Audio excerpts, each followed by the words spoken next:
ਸ੍ਰੀ ਵਾਹਿਗੁਰੂ ਜੀ। ਥਾਪਿਆ ਨਾ ਜਾਏ, ਕੀਤਾ ਨਾ ਹੋਏ। ਵਾਹਿਗੁਰੂ ਜੀ ਕਾ ਖਾਲਸਾ, ਵਾਹਿਗੁਰੂ ਜੀ ਕੀ ਫਤਿਹ।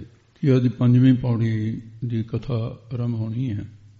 ਗੁਰੂ ਕਿਰਪਾ ਕਰੇ। ਆਓ ਜਿਸ ਪ੍ਰਕਾਰ ਸਤਿਗੁਰੂ ਜੀ ਕਿਰਪਾ ਕਰਦੇ ਨੇ, ਬ੍ਰਹਮ ਗਿਆਨ ਦਾ ਭੰਡਾਰਾ ਵਰਤਾ ਰਹੇ ਨੇ, ਮਨ ਬਿਰਤੀਆਂ ਇਕਾਗਰ ਕਰਕੇ ਸੁਣੋ ਜੀ। ਸ੍ਰੀ ਵਾਹਿਗੁਰੂ ਜੀ। ਥਾਪਿਆ ਨਾ ਜਾਏ, ਕੀਤਾ ਨਾ ਹੋਏ। ਸਤਿਗੁਰੂ ਮਹਾਰਾਜ ਸਾਹਿਬ ਜੀ ਸਿੱਧਾਂ ਦੇ ਨਾਲ ਗੋਸ਼ਟ ਕਰਦਿਆਂ ਹੋਇਆਂ ਇਹ ਬੜੇ ਉੱਤਰ ਪ੍ਰਸ਼ਨ ਪਿੱਛੇ ਹੋਏ ਤੇ ਹੁਣ ਉਹਨਾਂ ਦੇ 6 ਪ੍ਰਸ਼ਨ ਇਕੱਠੇ ਕਿ ਜੋ ਜਿਹੜਾ ਪਰਮੇਸ਼ਵਰ ਹੈ ਉਹ ਨਾਦੀ ਹੈ ਜਾਂ ਬਿੰਦੀ ਹੈ। 2 ਪ੍ਰਸ਼ਨ ਨੇ। ਤੀਸਰਾ ਪ੍ਰਸ਼ਨ ਹੈ ਵੀ ਉਹ ਪਰਮੇਸ਼ਵਰ ਸੁਤੰਤਰ ਹੈ। ਚੌਥਾ ਪ੍ਰਸ਼ਨ ਹੈ ਕਿ ਜਾਂ ਉਹ ਪਤੰਤਰ ਹੈ। ਪੰਜਵਾਂ ਪ੍ਰਸ਼ਨ ਹੈ ਕਿ ਉਹ ਮਲ ਮਾਇਆ ਦੇ ਸਹਿਤ ਹੈ ਕਿ ਉਹ ਮਲ ਮਾਇਆ ਤੋਂ ਰਹਿਤ ਹੈ। ਸੁਧ ਸੁਧ ਇਹ 6 ਪ੍ਰਸ਼ਨ 2 ਪ੍ਰਸ਼ਨਾਂ ਦਾ ਇੱਕ ਜੋੜਾ ਹੈ। ਨਾਦੀ ਹੈ, ਬਿੰਦੀ ਹੈ, ਸੁਤੰਤਰ ਹੈ, ਪਤੰਤਰ ਹੈ, ਮਲ ਮਾਇਆ ਸਹਿਤ ਹੈ, ਰਹਿਤ ਹੈ। ਤੇ ਮਹਾਰਾਜ ਸਾਹਿਬ ਜੀ ਨੇ 2 ਤੁਕਾਂ 'ਚ ਹੀ ਉਹਨਾਂ ਦਾ ਉੱਤਰ ਦੇ ਦਿੱਤਾ। ਧੰਨ ਗੁਰੂ ਨਾਨਕ ਸਾਹਿਬ ਸੱਚੇ ਪਾਤਸ਼ਾਹ ਵੀ 84 ਹੋਣ ਪ੍ਰਸ਼ਨ ਕਰਨ ਵਾਲੇ ਤੇ ਭਾਈ ਬਾਲੇ ਤੇ ਮਰਦਾਨੇ ਨੂੰ ਹੁਕਮ ਨਹੀਂ ਵਿੱਚ ਬੋਲਣ ਦਾ ਤੇ ਉੱਤਰ ਦੇਣ ਵਾਲੇ ਨੇ ਆਪ ਨਿਰੁੱਤਰ ਕਰ ਦਿੱਤਾ ਸਾਰਿਆਂ ਨੂੰ। ਉਸ ਵੇਲੇ ਮਹਾਰਾਜ ਸਾਹਿਬ ਕਹਿੰਦੇ ਨੇ ਥਾਪਿਆ ਨਾ ਜਾਏ। ਉਹ ਪਰਮੇਸ਼ਰ ਵਾਹਿਗੁਰੂ ਕਹਿੰਦੇ ਸਿੱਧੋ ਤੇ ਉਹ ਪਰਮੇਸ਼ਰ ਜਿਹੜਾ ਤੁਸੀਂ ਇਹ ਸਵਾਲ ਕੀਤਾ ਹੈ, ਪ੍ਰਸ਼ਨ ਕੀਤਾ ਹੈ ਕਿ ਉਹ ਪਰਮੇਸ਼ਰ ਨਾਦੀ ਹੈ ਕਿ ਬਿੰਦੀ ਹੈ। ਤੇ ਨਾਦੀ ਉਹ ਹੁੰਦਾ ਹੈ ਜਿਹੜਾ ਆਪਣੇ ਚੇਲੇ ਨੂੰ ਆਪਣੇ ਥਾਂ ਤੇ ਗੱਦੀ ਦੇ ਦੇਵੇ ਜਾਂ ਉਹਦੇ ਮਰਨ ਤੋਂ ਬਾਅਦ ਸਾਧੂ ਇਕੱਠੇ ਹੋ ਕੇ ਜਿਵੇਂ ਚੱਲਦਾ ਥਾਂ ਥਾਂ ਤੇ ਉਹਨੂੰ ਸਥਾਪਨ ਕਰ ਦਿੰਦੇ ਨੇ ਵੀ ਹੁਣ ਉਹਦੇ ਥਾਂ ਤੇ ਇਹ ਪਿਓ ਦੇ ਮਰੇ ਤੇ ਵੱਡੇ ਪੁੱਤਰ ਨੂੰ ਪੱਗ ਦੇ ਦਿੰਦੇ ਵੀ ਉਹਦੇ ਇਹ ਥਾਪਨਾ ਹੀ ਹੈ। ਰਾਜੇ ਦੇ ਮਰੇ ਤੇ ਦੂਸਰੇ ਯੁਵਰਾਜ ਨੂੰ ਉਹਦਾ ਗੱਦੀ ਨਿਸ਼ਾਨ ਥਾਪਦੇ, ਇਹਨੂੰ ਕਹਿੰਦੇ ਆ ਥਾਪਨਾ। ਜਿਹੜੇ ਤਾਂ ਹੈ ਸਾਧੂ ਤੇ ਉਹਨਾਂ ਦੀ ਬਿੰਦੀ ਵੰਸ਼ ਨਹੀਂ ਹੁੰਦੀ, ਨਾਦੀ ਵੰਸ਼ ਹੈ। ਨਾਦੀ ਵੰਸ਼ ਕਹਿੰਦੇ ਨੇ ਜਿਹੜਾ ਉਪਦੇਸ਼ ਦੇ ਕੇ ਅੱਗੇ ਪੁੱਤਰ ਦੀ ਤਰ੍ਹਾਂ ਚੇਲਾ ਪੈਦਾ ਕੀਤਾ ਹੈ। ਜਿਵੇਂ ਖਾਲਸਾ ਗੁਰੂ ਗੋਬਿੰਦ ਸਿੰਘ ਸਾਹਿਬ ਦਾ ਇਹ ਨਾਦੀ ਪੁੱਤਰ ਹੈ। ਬਿੰਦੀ ਪੁੱਤਰ 4 ਸਾਹਿਬਜ਼ਾਦੇ ਸੀ। ਪਰਮੇਸ਼ਰ ਵਾਹਿਗੁਰੂ ਜਿਹੜਾ ਹੈ ਉਹਨੂੰ ਕਿਸੇ ਨੇ ਸਥਾਪਨ ਨਹੀਂ ਕੀਤਾ, ਕਿਸੇ ਨੇ ਗੱਦੀ ਨਹੀਂ ਦਿੱਤੀ ਕਿ ਰੱਬ ਨੂੰ ਸਥਾਪਨ ਕਰ ਦਿੱਤਾ। ਜਦੋਂ ਸਥਾਪਨ ਨਹੀਂ ਕੀਤਾ ਤੇ ਫਿਰ ਉਹ ਪਰਮੇਸ਼ਰ ਕਿਸੇ ਦਾ ਫਿਰ ਨਾਦੀ ਵੰਸ਼ ਹੈ ਨਹੀਂ। ਤੋ ਇਸ ਕਰਕੇ ਜੋ ਤੁਸੀਂ ਇਹ ਸਵਾਲ ਕੀਤਾ ਇਹਦਾ ਇਹ ਜਵਾਬ ਹੈ। ਦੂਸਰਾ ਸਵਾਲ ਹੈ ਵੀ ਉਹ ਕੀਤਾ ਹੋਇਆ ਕਿਸੇ ਦਾ ਵੀ ਜਿਵੇਂ ਬਿੰਦੀ ਵੰਸ਼ ਹੁੰਦੀ ਹੈ। ਪਰਮੇਸ਼ਰ ਨੂੰ ਕੋਈ ਪੈਦਾ ਕਰਨ ਵਾਲਾ ਨਹੀਂ ਹੈ। ਕੀਤਾ ਨਾ ਹੋਏ ਕਿਸੇ ਦਾ ਕੀਤਾ ਹੋਇਆ ਜਿਵੇਂ ਪਿਤਾ ਪੁੱਤਰ ਪੈਦਾ ਕਰ ਲੈਂਦਾ, ਸੰਤਾਨ ਪੈਦਾ ਕਰ, ਉਹਦੀ ਬਿੰਦ ਤੋਂ ਪੈਦਾ ਹੁੰਦੀ ਹੈ ਜਿਹੜੀ, ਉਹ ਕਿਸੇ ਦਾ ਪੈਦਾ ਕੀਤਾ ਹੋਇਆ ਨਹੀਂ ਹੈ। ਕਹਿੰਦੇ ਸਿੱਧੋ ਉਹ ਵਾਹਿਗੁਰੂ ਕਰਤਾ ਭਾਵ ਜਨਮ ਦੇਣ ਵਾਲਾ, ਜਨਕ ਉਹਦਾ ਕੋਈ ਨਹੀਂ ਹੈ। ਜਨਕ ਜਨਿਆ ਭਾਵ ਸੋਹੰਦਾ ਨੇ। ਉਹ ਬਿੰਦੀ ਵੰਸ਼ ਵੀ ਨਹੀਂ ਹੈ, ਨਾਦੀ ਵੰਸ਼ ਵੀ ਨਹੀਂ ਹੈ। ਇਸ ਕਰਕੇ ਉਹ ਪਰਮੇਸ਼ਰ ਦਾ ਜਿਹੜਾ ਤੁਸੀਂ ਇਹ ਸਵਾਲ ਕੀਤਾ ਹੈ ਕਿ ਨਾਦੀ ਵੰਸ਼ ਹੈ ਕਿ ਬਿੰਦੀ ਵੰਸ਼ ਹੈ, ਤੇ ਉਹ ਕਿਸੇ ਦਾ ਸਥਾਪਨ ਨਾ ਹੋਣ ਕਰਕੇ ਨਾ ਨਾਦੀ ਵੰਸ਼ ਹੈ ਨਾ ਬਿੰਦੀ ਵੰਸ਼ ਹੈ। ਪਰਮੇਸ਼ਰ ਨਾ ਤਿਸ ਬਾਪ ਨਾ ਮਾਏ ਕਿੰਤੂ ਜਾਇਆ। ਗੁਰੂ ਗੋਬਿੰਦ ਸਿੰਘ ਸਾਹਿਬ ਨੇ 10ਵੇਂ ਗ੍ਰੰਥ ਫਰਮਾਨ ਕੀਤਾ ਹੈ ਨਾ ਤਾਤੰ ਨਾ ਮਾਤੰ ਨਾ ਜਾਤੰ ਨਾ ਕਾਯੰ ਨਾ ਨੇਹੰ ਨਾ ਗੇਹੰ ਨਾ ਪਰਮੰ ਨਾ ਪਾਯੰ। ਨਾ ਤਾਂ ਕੋ ਕੋਈ ਤਾਤ ਮਾਤੰ ਨਾ ਪਾਯੰ ਨਾ ਪੁੱਤਰੰ ਨਾ ਪੋਤਰੰ ਨਾ ਦਾਯੰ ਨਾ ਦਾਯੰ ਨਹੀਂ ਜਾਣ ਜਾਏ ਕਛੂ ਰੂਪ ਰੇਖੰ। ਕਹਾਂ ਵਾਸਤਾ ਕੋ ਫਿਰੇ ਕੌਣ ਭੇਖੰ। ਕਹਾਂ ਨਾਮ ਤਾਕੋ ਕਹਾਂ ਕਹਿ ਕਹਾਵੈ ਕਹਾਂ ਮੈਂ ਬਖਾਨੋ ਕਹੇ ਵੋ ਨਾ ਆਵੇ। ਗੁਰੂ ਗੋਬਿੰਦ ਸਿੰਘ ਸਾਹਿਬ ਦੀ ਰਚਨਾ ਸੀ। ਤੋ ਉਹ ਪਰਮੇਸ਼ਰ ਵਾਹਿਗੁਰੂ ਐਸਾ ਹੈ, ਆਪੇ ਆਪ ਨਿਰੰਜਨ ਸੋਏ। ਉਹ ਪਰਮਾਤਮਾ ਆਪੇ ਆਪ ਦਾ ਮਤਲਬ ਆਪਣਾ ਆਪ ਸਰੂਪ ਹੈ, ਆਪਣੇ ਆਪ ਤੋਂ ਹੀ ਆਪ ਹੈ, ਕਿਸੇ ਦੇ ਅਧੀਨ ਨਹੀਂ ਹੈ। ਇਸ ਕਰਕੇ ਸਿੱਧੋ ਉਹ ਸੁਤੰਤਰ ਹੈ। ਤੁਹਾਡਾ ਸਵਾਲ ਸੀ ਉਹ ਸੁਤੰਤਰ ਕਿ ਪਤੰਤਰ? ਉਹ ਸੁਤੰਤਰ ਹੈ, ਪਤੰਤਰ ਨਹੀਂ ਹੈ। ਤੇ ਫਿਰ ਉਹ ਮਲ ਮਾਇਆ ਦੇ ਸਹਿਤ ਹੈ ਕਿ ਮਲ ਮਾਇਆ ਦੇ ਰਹਿਤ ਹੈ? ਤੁਹਾਡਾ ਪ੍ਰਸ਼ਨ ਸੀ। ਉਹ ਪ੍ਰਭੂ ਨਿਰੰਜਨ, ਅੰਜਨ ਨਾਮ ਹੁੰਦਾ ਸੁਰਮੇ ਦਾ। ਨਿਰਜਮਾ ਅੰਜਨ, ਸੁਰਮੇ ਤੋਂ ਲੈਣੀ ਹੈ ਕਾਲਸ, ਸੁਰਮਾ ਕਾਲਾ ਹੁੰਦਾ। ਮਾਇਆ ਜਿਹੜੀ ਹੈ ਇਹ ਅੰਜਨ ਰੂਪ ਹੈ। ਅੰਜਨ ਮੈਂ ਹੈ, ਨਿਰੰਜਨ ਰਹੀ ਹੈ। ਇਹ ਅੰਜਨ ਰੂਪ ਹੈ ਸਾਰਾ ਸੰਸਾਰ। ਇਸ ਕਰਕੇ ਕਦੇ ਕਦੇ ਇਹਨੂੰ ਕਿਤੇ ਕਿਹਾ ਹੈ ਕਾਜਲ ਕੋਠਰੀ ਹੈ, ਕਾਜਲ ਕੋਠ में ਭਰੀ ਅਨਕਾਰੀ। ਸਾਰਾ ਸੁਰਮਾ ਰੂਪ ਹੈ, ਕਾਲ ਸੇ। ਦੇਖਣ ਵਾਲੇ ਪਦਾਰਥ, ਦਿਸਣ ਵਾਲੇ ਪਦਾਰਥ ਸਭ ਕਾਲਸ ਲਾ ਰਹੇ ਹੈ। ਤੇ ਪਰ ਪਰਮਾਤਮਾ ਕੈਸਾ ਹੈ? ਨਿਰਜਮਾ ਅੰਜਨ, ਨਿਰੰਜਨ। ਸੋ ਪੁਰਖ ਨਿਰੰਜਨ, ਹਰ ਪੁਰਖ ਨਿਰੰਜਨ, ਹਰ ਅਗਮ ਆਗਮ ਪਾਰਾ। ਉਹ ਮਲ ਮਾਇਆ ਤੋਂ ਰਹਿਤ ਹੋਣ ਕਰਕੇ ਸੁੱਧ ਸਰੂਪ ਹੈ, ਅੰਜਨ ਰੂਪ ਮਾਇਆ ਤੋਂ ਰਹਿਤ ਹੈ। ਤੋ ਇਸ ਕਰਕੇ ਜਿਹੜੇ ਉਹਨਾਂ ਦੇ 6 ਸਵਾਲ ਸੀ, ਇਹਨਾਂ ਦਾ ਉੱਤਰ ਮਹਾਰਾਜ ਨੇ ਦੇ ਦਿੱਤਾ। ਪ੍ਰਸ਼ਨ ਤਾਂ ਕਈ ਵਾਰੀ ਉਹਨਾਂ ਦੇ ਮੁੱਕ ਜਾਂਦੇ ਆ। ਪ੍ਰਸ਼ਨ ਫਿਰ ਜਿਹੋ ਜਿਹਾ ਮੂੰਹ ਚ ਆ ਜਾਂਦਾ ਹੈ ਜੀ ਪ੍ਰਸ਼ਨ ਕਰਨ। ਕਹਿੰਦੇ ਜੀ ਠੀਕ ਹੈ, ਜੋ ਤੁਸੀਂ ਇਹ ਅਸੀਂ ਪ੍ਰਸ਼ਨ ਕੀਤੇ ਸੀ ਤੁਸੀਂ ਉੱਤਰ ਦੇ ਦਿੱਤਾ 2 ਤੁਕਾਂ ਚ। ਫਿਰ ਇੰਨਾ ਦੱਸੋ ਵੀ ਜਿਹੜੇ ਉਹਨੂੰ ਸੇਵਦੇ ਆ, ਜਾਣੀ ਉਹਦਾ ਭਜਨ ਕਰਦੇ ਆ, ਉਹਦਾ ਚਿੰਤਨ ਕਰਦੇ ਨੇ, ਐਸਾ ਜੋ ਪਰਮੇਸ਼ਰ ਹੈ ਜੋ ਤੁਸੀਂ ਵਰਣਨ ਕੀਤਾ ਹੈ ਮੂਲ ਮੰਤਰ ਚ ਵੀ, ਸਤ ਚੇਤਨ ਆਨੰਦ ਹੈ, ਸਤਿਗੁਰ ਪ੍ਰਸਾਦ ਹੈ, ਉਹਨਾਂ ਨੂੰ ਫਲ ਕੀ ਪ੍ਰਾਪਤ ਹੁੰਦਾ ਹੈ ਜਿਹੜੇ ਉਹਦਾ ਸੇਵਨ ਕਰਦੇ ਨੇ? ਫਿਰ ਮਹਾਰਾਜ ਨੇ ਉੱਤਰ ਦਿੱਤਾ, ਜਿਨ ਸੇਵਿਆ ਤਿਨ ਪਾਇਆ ਮਾਨ।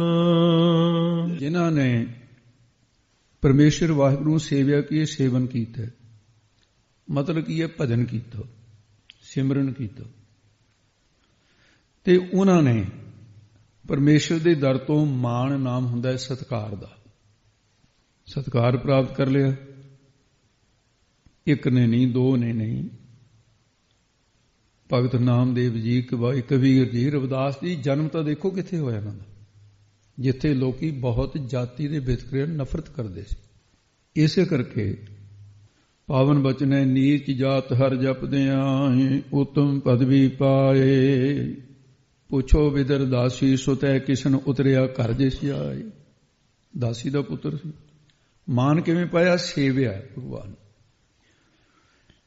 ਜਾਂ ਫਿਰ ਪੰਡਤ ਸੂਰ ਛਤਰਪਤ ਰਾਜਾ ਭਗਤ ਬਰਾਬਰ ਔਰ ਨਾ ਕੋਏ। ਗੋਬਿੰਦ ਗੋਬਿੰਦ ਗੋਬਿੰਦ ਸੰਗ ਨਾਮ ਦਿਓ ਮਨ ਲੀਣਾ। ਆੜਦਮ ਕੋ ਸ਼ੀਪੁਰ ਹੋਇਓ ਲਾਖੀਨਾ। ਰਹਾਉ ਬੁਨਣਾ ਤਨਣਾ ਤਿਆਗ ਕੇ ਪ੍ਰੀਤ ਚਰਨ ਕਬੀਰਾ। ਨੀਚ ਕੁਲਾ ਜੋਲਾ ਹਰਾ ਪਇਓ ਗੁਣੀ ਗਹੀਰਾ। ਰਵਿਦਾਸ ਟਵੰਤਾ ਢੋਰ ਨੀਤਿਨ ਤਿਆਗੀ ਮਾਇਆ। ਪ੍ਰਗਟ ਹੋਆ ਸਾਧ ਸੰਗ ਹਰ ਦਰਸ਼ਨ ਪਾਇਆ। ਸੈਨ ਨਾਈ ਬੁਤਕਾਰੀਆਂ ਉਹ ਕਰ ਕਰ ਸੁਨਿਆ। ਹਿਰਦੇ ਬਸਿਆ ਪਾਰ ਬਹਿਮ ਭਗਤਾਂ ਮੈਂ ਗਨਿਆ। ਇਹ ਵਿਦ ਸੁਣ ਕੇ ਜਾਟ ਲੋ ਉਠ ਭਗਤੀ ਲਾਗਾ। ਮਿਲੇ ਪ੍ਰਤੱਖ ਗੋਸਾਈਆਂ ਧੰਨਾ ਬੜ ਭਾਗਾ। ਇਹ ਜਿਨ੍ਹਾਂ ਨੇ ਸੇਵਿਆ ਉਹਨਾਂ ਦੀ ਸਾਰੀ ਕਹਾਣੀ ਗੁਰੂ ਅਰਜਨ ਦੇਵ ਜੀ ਨੇ ਉਚਾਰਨ ਕਰਕੇ ਫਿਰ ਇਹ ਧੰਨੇ ਨੂੰ ਸਿਰੋਪਾ ਦਿੱਤਾ ਹੋਇਆ। ਇਸ ਕਰਕੇ ਭਗਤਾਂ ਦੀ ਬਾਣੀ ਚ ਆਊਗਾ ਸ਼ਬਦ ਹੈ ਸਿਰੋਪਾ ਦਿੱਤਾ ਹੈ। ਸਿਰੋਪਾ ਜੀ ਦੇ ਪਾ ਦਈਏ ਉਹਦੇ ਗਲ ਚ ਉਹਦਾ ਹੀ ਹੁੰਦਾ ਫਿਰ ਉਹ। ਤੋ ਇਸ ਪ੍ਰਕਾਰ ਮਹਾਰਾਜ ਸਾਹਿਬ ਕਹਿੰਦੇ ਉਹਨਾਂ ਨੇ ਮਾਨ ਸਤਕਾਰ ਪ੍ਰਾਪਤ ਪਾਇਆ ਹੈ। ਨਾਨਕ ਗਾਵੀਐ ਗੁਣੀ ਨਿਧਾਨ। ਮਹਾਰਾਜ ਗੁਰੂ ਨਾਨਕ ਸਾਹਿਬ ਨੇ ਕਥਨ ਕੀਤਾ, ਇਸ ਕਰਕੇ ਜਦੋਂ ਸਤਿਯੁਗ ਤੋਂ ਲੈ ਕੇ ਹੁਣ ਤੱਕ ਮਾਨ ਪ੍ਰਾਪਤ ਕੀਤਾ ਜਿਨ੍ਹਾਂ ਨੇ ਸੇਵਿਆ, ਤਾਂ ਫਿਰ ਗਾਵੀਏ ਉਹਦੇ ਜਸ ਨੂੰ ਗਾਉਣਾ ਕਰੀਏ ਕਿਉਂਕਿ ਸਾਰਿਆਂ ਦਾ ਗੁਣੀ ਗੁਣਾਂ ਦਾ ਨਿਧਾਨ ਨਾਮ ਖਜ਼ਾਨੇ ਦਾ, ਗੁਣਾਂ ਦਾ ਖਜ਼ਾਨਾ ਹੈ। ਗੁਣ ਪ੍ਰਾਪਤ ਹੋ ਗਣਗੇ ਸਿੱਧੋ। ਇਹ ਉੱਤਰ ਪ੍ਰਸ਼ਨ ਦੀ ਗੱਲ ਛੱਡੋ, ਤੁਸੀਂ ਬੰਦਗੀ ਕਰਿਆ ਕਰੋ। ਐਵੇਂ ਨਾ ਕਰਾਮਾਤਾਂ ਦਿਖਾ ਦਿਖਾ ਕੇ ਲੋਕਾਂ ਨੂੰ ਚੇਲੇ ਚੇਲੀਆਂ ਬਣਾਓ, ਇਹ ਚੰਗਾ ਨਹੀਂ ਹੈ। ਇਹ ਸਿੱਧਾ ਨੂੰ ਮਹਾਰਾਜ ਸਾਹਿਬ ਜੀ ਉਪਦੇਸ਼ ਦਿੰਦੇ ਹੋਏ ਤਾਂ ਫਿਰ ਸਿੱਧਾ ਨੇ ਫਿਰ ਪ੍ਰਸ਼ਨ ਹੋਰ ਕੀਤਾ।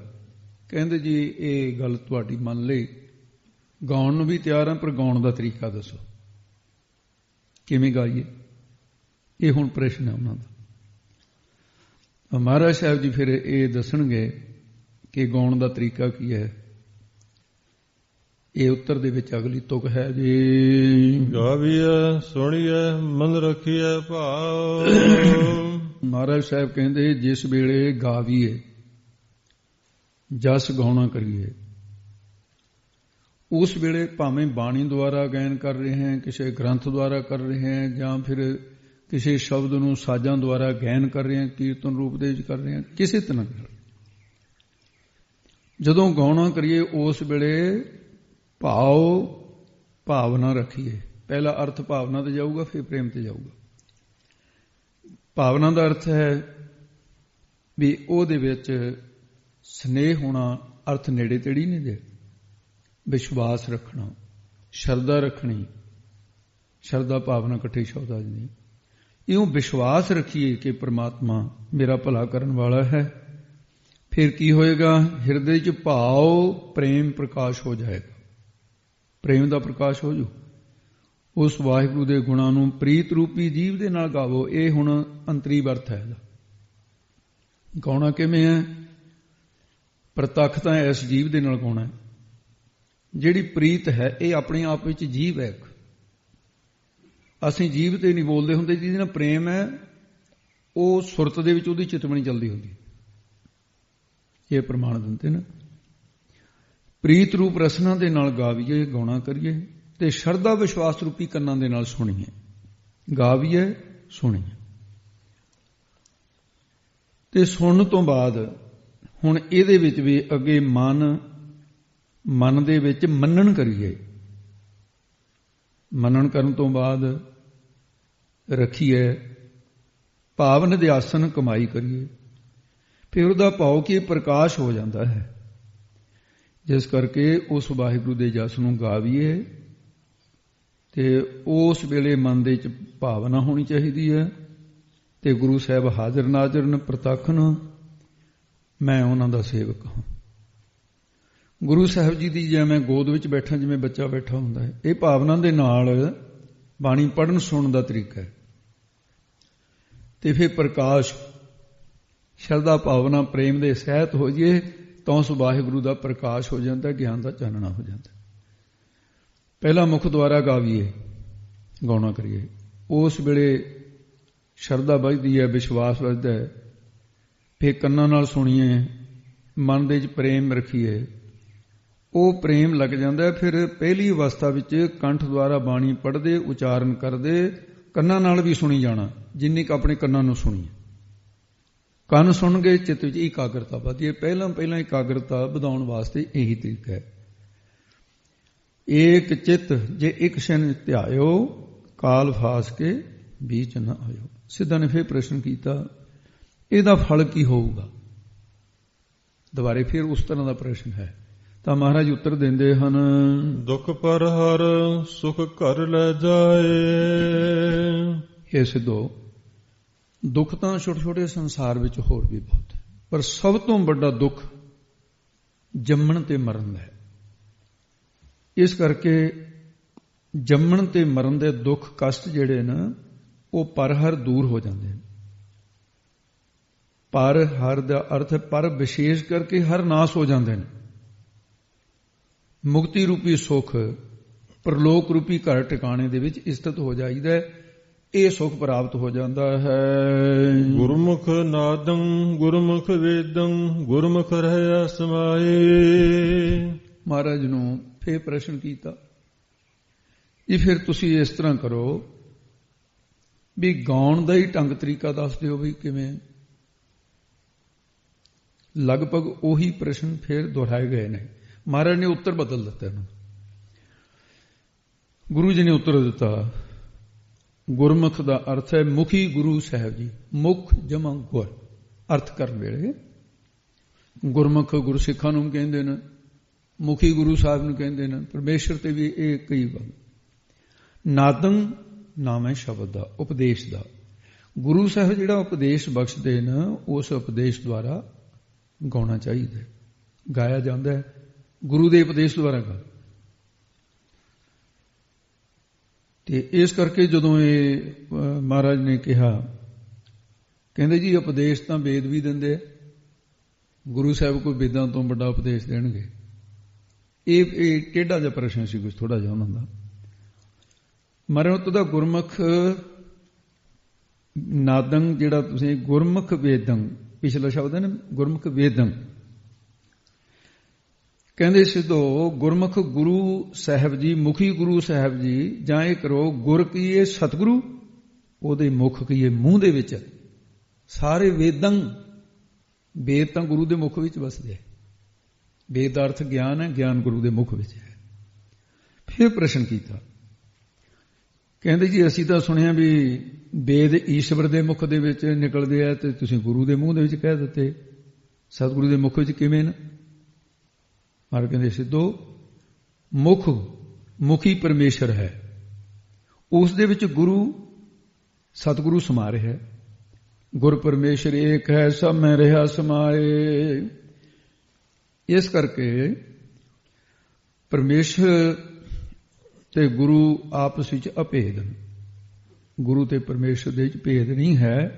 ਹਰ ਗੁਰਮੂਰਤ ਏਕਾ ਵਰਤੈ, ਨਾਨਕ ਹਰ ਗੁਰ ਪਾਇਆ। ਫਿਰ ਪ੍ਰਸ਼ਨ ਕੀਤਾ ਜੀ ਉਹ ਪਰਮੇਸ਼ਰ ਦਾ ਸਰੂਪ ਦੱਸੋ ਕਿਹਾ ਜਾਏ। ਮਹਾਰਾਜ ਉੱਤਰ ਦੇ ਵਿੱਚ ਕਹਿੰਦੇ ਹਨ, ਗੁਰ ਈਸਰ ਗੁਰ ਗੋਰਖ ਬ੍ਰਹਮਾ ਗੁਰ ਪਾਰਵਤੀ ਮਾਏ। ਸਿੱਧੋ ਉਹ ਪਰਮੇਸ਼ਰ ਵਾਹਿਗੁਰੂ ਐਸਾ ਹੈ, ਈਸ਼ਰ ਨਾਮ ਹੈ ਸ਼ਿਵ ਜੀ, ਉਹ ਸ਼ਿਵ ਜੀ ਦਾ ਵੀ ਗੁਰੂ ਹੈ। ਗੋਰਖ, ਗੋ ਨਾਮ ਪ੍ਰਿਥਵੀ ਦਾ, ਰੱਖ ਨਾਮ ਰੱਖਿਆ ਕਰਨ ਵਾਲਾ, ਜਿਹੜਾ ਰੋਜੀ ਦੇ ਕੇ ਰੱਖਿਆ ਕਰਦਾ ਹੈ, ਉਹ ਕੀ ਬਣਿਆ? ਵਿਸ਼ਨੂੰ, ਉਹ ਵਿਸ਼ਨੂੰ ਦਾ ਵੀ ਗੁਰੂ ਹੈ। ਬ੍ਰਹਮਾ ਗੁਰ, ਤੇ ਉਹ ਬ੍ਰਹਮਾ ਦਾ ਵੀ ਗੁਰੂ ਹੈ।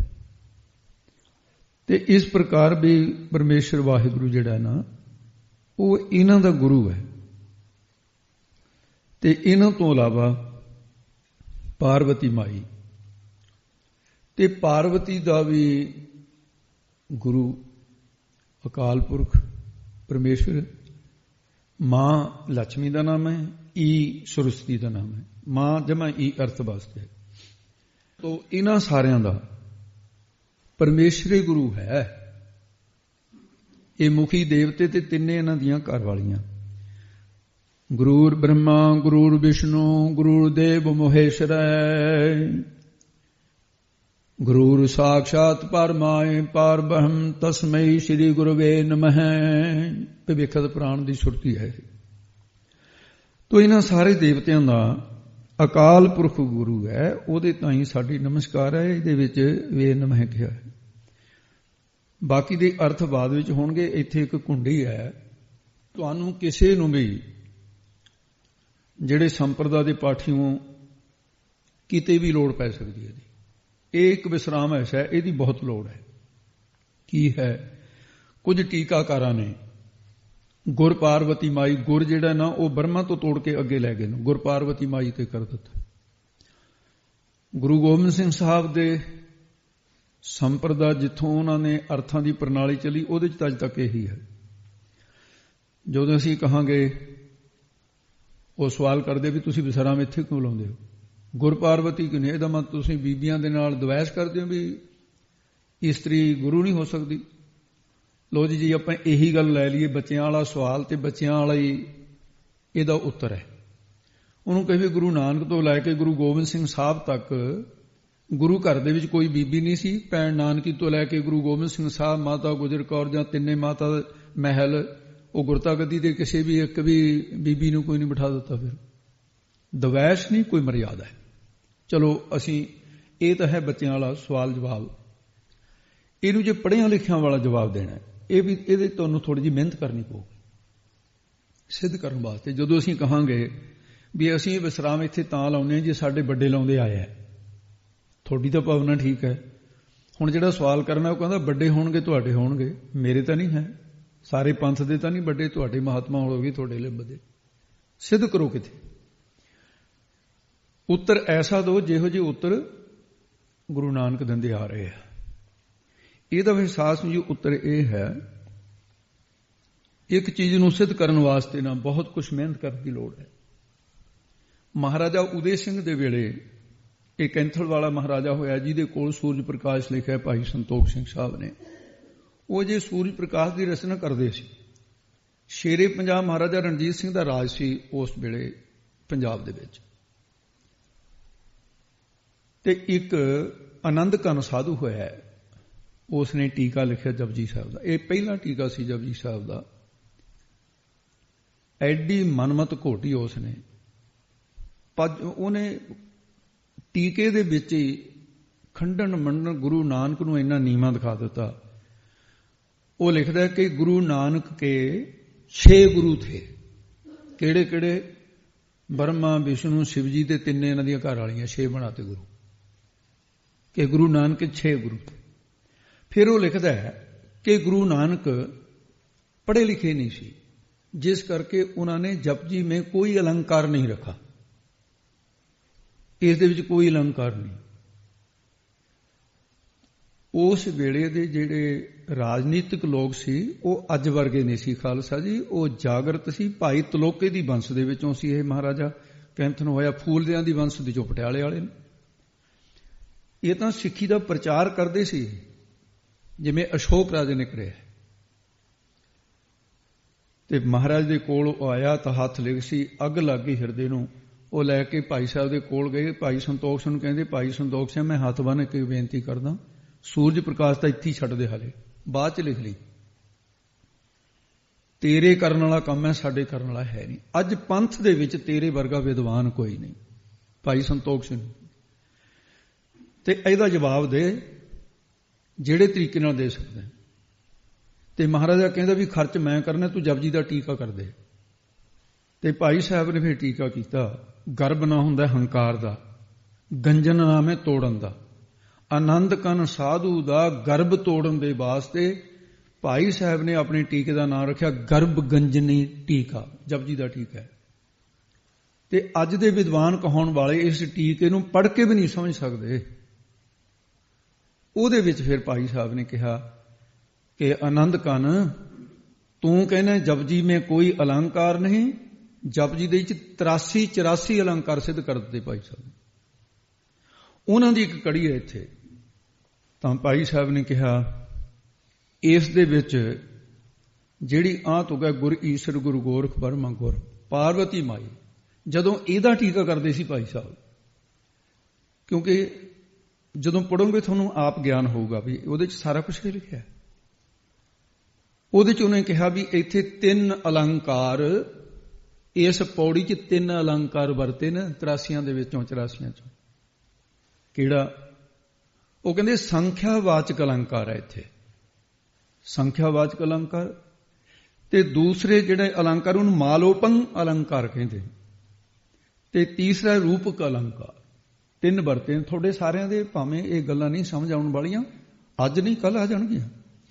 ਉਹਦੇ ਚ ਕੀ ਹੈ? ਸੰਖਿਆਵਾਚਕ ਅਲੰਕਾਰ ਪਿੰਗਲ ਦੇ ਅਨੁਸਾਰ, ਪਿੰਗਲ ਤੋਂ ਬਿਨਾਂ ਕਵਿਤਾ ਨਹੀਂ ਬਣਦੀ, ਵਿਆਕਰਨ ਤੋਂ ਬਿਨਾਂ ਸੁਧਾਈ ਨਹੀਂ ਹੁੰਦੀ। ਤੇ ਉਹ ਕਹਿੰਦੇ ਨੇ ਜੀ ਵਿਆਕਰਨ ਦੇ ਅਨੁਸਾਰ ਸਾਡੇ ਵਿਦਵਾਨ ਨੇ ਟੀਕੇ ਦਾ ਇੱਥੇ ਲਾਇਆ, ਉਹਨੂੰ ਆਪਣਾ ਪਿਓ ਮੰਨ ਕੇ ਉਸੇ ਦੇ ਮਗਰ ਲੱਗ ਕੇ ਕਹਿੰਦੇ ਨੇ ਇਹੀ ਸਹੀ ਹੈ। ਪਰ ਟੀਕਾਕਾਰ ਨੇ ਇੱਥੇ ਸੰਖਿਆਵਾਚਕ ਅਲੰਕਾਰ ਨੂੰ ਧਿਆਨ ਦੇ ਵਿੱਚ ਨਹੀਂ ਰੱਖਿਆ, ਜਾਂ ਉਹਨੇ ਪੜ੍ਹਿਆ ਹੀ ਨਹੀਂ ਸੀ ਵੀ ਇਹ ਅਲੰਕਾਰ ਹੁੰਦਾ ਹੈ, ਤਾਂ ਗਲਤੀ ਕੀਤੀ ਹੈ। ਸੰਖਿਆਵਾਚਕ ਅਲੰਕਾਰ ਉਹ ਹੁੰਦਾ ਹੈ ਜਿਹਦੇ ਚ ਪਹਿਲੀ ਤੁਕ ਵਿੱਚ ਆਈ ਹੋਈ ਨਾਮਾਂ ਦੀ ਗਿਣਤੀ ਅਗਲੀ ਤੁਕ ਦੇ ਨਾਲ ਸੰਬੰਧਿਤ ਪਦਾਰਥਾਂ ਨੂੰ ਕਰਮਵਾਰ ਸਿਲਸਿਲਾ ਨਾਲ ਜੋੜਨਾ। ਤੇ ਜਿਸ ਤਰ੍ਹਾਂ ਇਸ ਉਪਰੋਕਤ ਤੁਕ ਦੇ ਵਿੱਚ ਗੁਰ ਈਸਰ ਸ਼ਿਵ ਜੀ ਦੇ ਨਾਲ ਪਾਰਵਤੀ ਨੂੰ ਜੋੜਨਾ, ਤੇ ਵਿਸ਼ਨੂੰ ਜੀ ਦੇ ਨਾਲ ਲక్ష్ਮੀ ਨੂੰ ਜੋੜਨਾ, ਬ੍ਰਹਮਾ ਜੀ ਦੇ ਨਾਲ ਸਰਸਤੀ ਨੂੰ ਜੋੜਨਾ। ਸਰਸਤੀ ਉਹਦੀ ਬੇਟੀ ਵੀ ਹੈ ਤੇ ਸਰਸਤੀ ਉਹਦੇ ਇੱਕ ਘਰ ਵਾਲੀ ਸੀ। ਬੇਟੀ ਦਾ ਤੇ ਘਰਵਾਲੀ ਦਾ ਦੋਨਾਂ ਦਾ ਨਾਮ ਸਰਸਵਤੀ ਸੀ, ਪਰ ਹੈ ਦੋ ਅਲੱਗ-ਅਲੱਗ। ਤੋ ਇਸ ਕਰਕੇ ਇਹ ਕਰਮਵਾਰ ਨਾਲ ਜੋੜਨਾ ਹੈ। ਇਹ ਸੰਖਿਆਵਾਚਕ ਅਲੰਕਾਰ ਦੇ ਵਿੱਚ ਇਹ ਰੀਤੀ ਹੈ। ਇਹਦੇ ਚ ਉਹ ਕਹਿਣਗੇ ਜੀ ਕੋਈ ਪ੍ਰਮਾਣ ਦਿਓ, ਸਿੱਧ ਕਰੋ। ਲੋ ਹੁਣ ਸਿੱਧ ਕਰਨ ਵਾਸਤੇ ਭਾਈ ਗੁਰਦਾਸ ਸਾਹਿਬ ਤੋਂ ਵੱਡੀ ਗੱਲ ਕੋਈ ਨਹੀਂ। ਪਰ ਤੇਰਾ ਦੀਰਘ ਸਮਾਨ ਲਗ ਜਾਵ ਦੇਖ, ਜਾਨਣੀ ਭਗਨੀ ਸੁਤਾ ਰੂਪ ਕਹਿ ਨਿਹਾਰੀਐ। ਭਾਈ ਸਾਹਿਬ ਦੀ ਤੁਕ ਹੈ ਅੱਧੀ ਤੁਕ ਦੇ ਚ, ਪਰ ਤੇਰਾ ਦੀਰਘ ਸਮਾਨ ਲਗ ਜਾਵ ਦੇਖ। ਪਰਾਈ ਇਸਤਰੀ ਦੀਰਘ ਵੱਡੀ, ਸਮਾਨ ਬਰਾਬਰ ਦੀ, ਲਗ ਛੋਟੀ, ਜਾਵ ਦੇਖ ਜਿੰਨੀਆਂ ਵੀ ਔਰਤਾਂ ਪੂਰੇ ਸੰਸਾਰ ਦੀਆਂ, ਮੇਰੇ ਗੁਰੂ ਨਾਨਕ ਦੇ ਘਰ ਦੇ ਵਿੱਚ ਇਹ ਮਰਜ਼ਾਦਾ ਹੈ। ਜਾਨਣੀ ਭਗਨੀ ਸੋਤਾ ਰੂਪ ਕਹਿ ਨਿਹਾਰੀ ਹੈ। ਹੁਣ ਦੀਰਘ ਦੇ ਨਾਲ ਜਨਨੀ ਲਾਉਣੀ ਹੈ। ਜਨਨੀ ਕੌਣ? ਮਾਤਾ। ਮਾਤਾ ਵੱਡੀ ਹੁੰਦੀ ਹੈ। ਸਮਾਨ ਬਰਾਬਰ ਦੀ ਕੌਣ ਹੁੰਦੀ ਹੈ? ਭੈਣ। ਜਿਹੜੀਆਂ ਬਰਾਬਰ ਦੀਆਂ ਉਹਨਾਂ ਨੂੰ ਭੈਣਾਂ ਸਮਝਣਾ, ਜਿਹੜੀਆਂ ਵੱਡੀਆਂ ਉਹਨਾਂ ਨੂੰ ਮਾਂ ਸਮਝਣਾ। ਲਗ ਛੋਟੀਆਂ ਨੂੰ ਸੋਤਾ ਧੀਆਂ ਸਮਝਣਾ। ਹੁਣ ਅਗਲੀ ਤੁਕ ਦੇ ਵਿੱਚ ਜਿਹੜੇ ਪਦ ਪਏ ਨੇ ਉਹ ਪਹਿਲੀ ਦੇ ਨਾਲ ਜੋੜਨੇ। ਇਹਨੂੰ ਕਹਿੰਦੇ ਸੰਖਿਆਵਾਚਕ ਅਲੰਕਾਰ। ਭਾਈ ਸੰਤੋਖ ਸਿੰਘ ਨੇ ਵਰਤਿਆ। ਤੋ ਇਸ ਕਰਕੇ ਜੇ ਹੁਣ ਇਸ ਨੂੰ ਤੁਕ ਨੂੰ ਅੱਗੇ ਲਿਜਾ ਜਾ, ਬਰਮਾ ਗੁਰ ਨੂੰ ਛੱਡ ਕੇ ਵਿਸਰਾਮ ਜਿੱਥੇ ਸਹੀ ਹੈ, ਇਸ ਕਰਕੇ ਸਹੀ ਹੈ। ਅਲੰਕਾਰ ਸਪਸ਼ਟ ਕਰਦਾ ਕਿ ਬਰਮਾ ਗੁਰ ਤੇ ਹੀ ਵਿਸਰਾਮ ਲਾ ਕੇ ਸਪਸ਼ਟ ਹੁੰਦਾ ਹੈ। ਜੇ ਵਿਸਰਾਮ ਬਰਮਾ ਤੋਂ ਚੱਕ ਕੇ ਗੁਰਪਦ ਨੂੰ ਅੱਗੇ ਪਾਰਵਤੀ ਨਾਲ ਲਾ ਦਿੱਤਾ ਤਾਂ ਸੰਖਿਆਵਾਚਕ ਅਲੰਕਾਰ ਦਾ ਸਿਲਸਿਲਾ ਸਾਰਾ ਹੀ ਵਿਗੜ ਗਿਆ। ਉਹ ਫਿਰ ਠੀਕ ਨਹੀਂ ਆਏਗਾ। ਤੋ ਇਸ ਕਰਕੇ ਨਾ ਪਾਰਵਤੀ ਦੇ ਨਾਲ ਰਕਾਉਣ ਕੇ ਸੰਖਿਆਵਾਚਕ ਕੇ ਉਹਦੀ ਸਾਰੀ ਲੜੀ ਟੁੱਟਦੀ ਹੈ ਤੇ ਬਰਮਾ ਗੁਰ ਤੇ ਹੀ ਵਿਸਰਾਮ ਰਹੇਗਾ। ਦੂਸਰੀ ਬਾਤ, ਦੂਸਰਾ ਅਲੰਕਾਰ ਇਹਦੇ ਚ ਹੈ ਮਾਲੋਪਨ ਅਲੰਕਾਰ। ਇਹ ਉਪਮੇਯ ਤੇ ਉਪਮਾਨ ਦੋ ਸ਼ਬਦ ਹੁੰਦੇ ਨੇ। ਮਾਲੋਪ ਅਲੰਕਾਰ ਕਹਿੰਦਾ ਹੁੰਦਾ ਹੈ ਉਪਮੇਯ ਇੱਕ ਬਹੁ ਉਪਮਾਨ, ਸੋ ਮਾਲੋਪਮੰ ਲਖੋ ਸੁਜਾਨ। ਇਹ ਵੀ ਗਰੁਗੰਜਨੀ ਟੀਕੇ ਚ ਹੈ। ਕਹਿੰਦੇ ਜਿੱਥੇ ਉਪਮੇਯ ਇੱਕ, ਇਸ ਤੁਕ ਦੇ ਵਿੱਚ ਗੁਰਪਦ ਜਿਹੜਾ ਉਪਮੇਯ ਰੂਪ ਹੈ।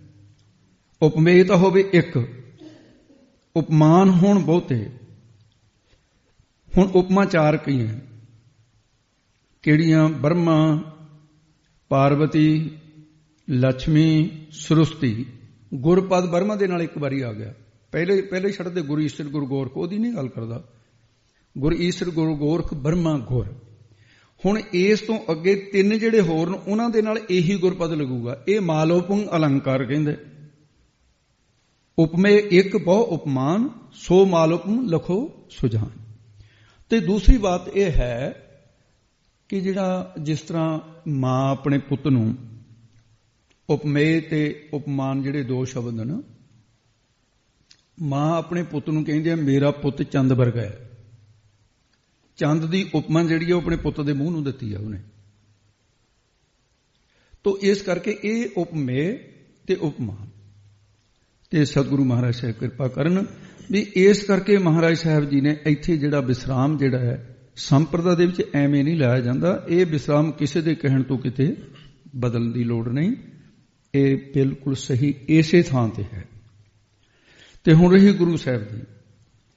ਸਿੱਧਾ ਨੇ ਪ੍ਰਸ਼ਨ ਕੀਤਾ ਵੀ ਤੁਸੀਂ ਵਾਹਿਗੁਰੂ ਤੋਂ ਹੇਠਾਂ ਜਿਹੜੇ ਦੇਵਤੇ ਬੜੇ ਸਤਿਕਾਰਯੋਗ ਸੀ। ਇਹ ਤਾਂ ਦੇਖੋ ਪ੍ਰਸ਼ਨ ਕਿੱਥੋਂ ਕਿੱਥੋਂ ਕੱਢਦੇ। ਤੁਸੀਂ ਗੁਰੂ ਨੂੰ ਕਹਿਤਾ ਵੀ ਉਹ ਬਰਮਾ ਵਰਗਾ, ਸ਼ਿਵ ਜੀ ਵਰਗਾ, ਪਾਰਵਤੀ ਸਾਰਿਆਂ ਜੋਗ ਕਰਤਾ। ਇਸ ਦਾ ਮਤਲਬ ਇਹ ਹੋਇਆ ਹੁਣ ਸਿੱਧ ਨੇ ਜਿਹੜੇ ਇਹਨਾਂ ਦੀ ਪੂਜਾ ਕਰਦੇ, ਤਲਖੀ ਤਾਂ ਆਉਣੀ ਸੀ ਸਿੱਧਾਂ ਨੂੰ। ਉਹ ਕਹਿੰਦੇ ਵੀ ਤੁਸੀਂ ਇਹ ਸਾਰਾ ਕਹਿਤਾ ਵੀ ਬਰਮਾ, ਵਿਸ਼ਨੂੰ, ਸ਼ਿਵ ਜੀ ਇਹਨਾਂ ਦੀਆਂ ਸ਼ਕਤੀਆਂ ਸਾਰੀਆਂ, ਤੇ ਇਹਨਾਂ ਨੂੰ ਫਿਰ ਇਹਦਾ ਮਤਲਬ ਤਾਂ ਸਿੱਧਾ ਹੈ ਵੀ ਇਹ ਤਪਾ ਜੀ ਤੁਸੀਂ ਮੰਨਦੇ ਨਹੀਂ ਹੋ ਇਹਨਾਂ ਨੂੰ। ਮਹਾਰਾਜ ਕਹਿੰਦੇ ਦੇਖ ਗੱਲ ਇਹ ਸਿੱਧੋ, ਮੈਂ ਨਾ ਤਾਂ ਇਹਨਾਂ ਦਾ ਖੰਡਨ ਕਰਿਆ, ਨਾ ਮੈਂ ਇਹਨਾਂ ਦਾ ਪੁਜਾਰੀ ਹਾਂ, ਪਰ ਮੇਰਾ ਗੁਰੂ ਕਿਹਾ ਜਾਏ ਮੈਂ ਤੁਹਾਨੂੰ ਉਹ ਦੱਸਦਾ। ਤੁਹਾਡੀ ਭਾਵਨਾ ਪੂਰੀ ਹੋ ਜੂ ਕਿ ਮੇਰੇ ਲਈ ਗੁਰੂ ਹੀ ਸ਼ਿਵ ਦਾ ਰੂਪ ਹੈ, ਮੇਰੇ ਲਈ ਗੁਰੂ ਹੀ ਬ੍ਰਹਮਾ ਦਾ ਰੂਪ ਹੈ, ਮੇਰੇ ਲਈ ਗੁਰੂ ਹੀ ਵਿਸ਼ਨੂੰ ਦਾ ਰੂਪ ਹੈ, ਤੇ ਪਾਰਵਤੀ, ਲక్ష్ਮੀ ਦਾ, ਸਾਰਿਆਂ ਦਾ ਗੁਰ ਇਸ ਗੁਰੂ ਸਾਹਿਬ ਦੀ ਸ਼ਿਵ ਦੀ ਨਿਆਈ। ਉਹ ਕਿਵੇਂ? ਕਹਿੰਦੇ ਲਓ ਸੁਣੋ, ਜਿਹੜਾ ਸ਼ਿਵ ਜੀ ਹੈ ਸੰਸਾਰ ਦਾ ਸੰਘਾਰ ਕਰਦੇ ਨੇ, ਇਹ ਤਾਂ ਨਹੀਂ ਤੁਸੀਂ ਮੁੱਕਰ ਸਕਦੇ, ਜੀਵਾਂ ਦਾ ਨਾਸ਼ ਕਰਦੇ। ਉਹ ਕਹਿੰਦੇ ਹਾਂ। ਇਸੇ ਤਰ੍ਹਾਂ ਗੁਰੂ ਸਾਹਿਬ ਸਿੱਖ ਦੇ ਹਿਰਦੇ ਦੇ ਵਿੱਚੋਂ ਲੱਭ ਲੋਭ ਕਾਮ ਕ੍ਰੋਧ ਮੋਹ ਮਾਰ ਕੱਢੇ ਤੁਧ ਸਾ ਪਰਵਾਰਿਆ। ਕਾਮ ਕ੍ਰੋਧ ਅਰ ਲੋਭ ਮੋਹ ਬਿਨਸ ਜਾਏ ਅੰਮੇਵ ਨਾਨਕ ਪ੍ਰਭ ਸਰਨਾਗਤੀ ਕਰ ਪ੍ਰਸਾਦ ਗੁਰਦੇਵ।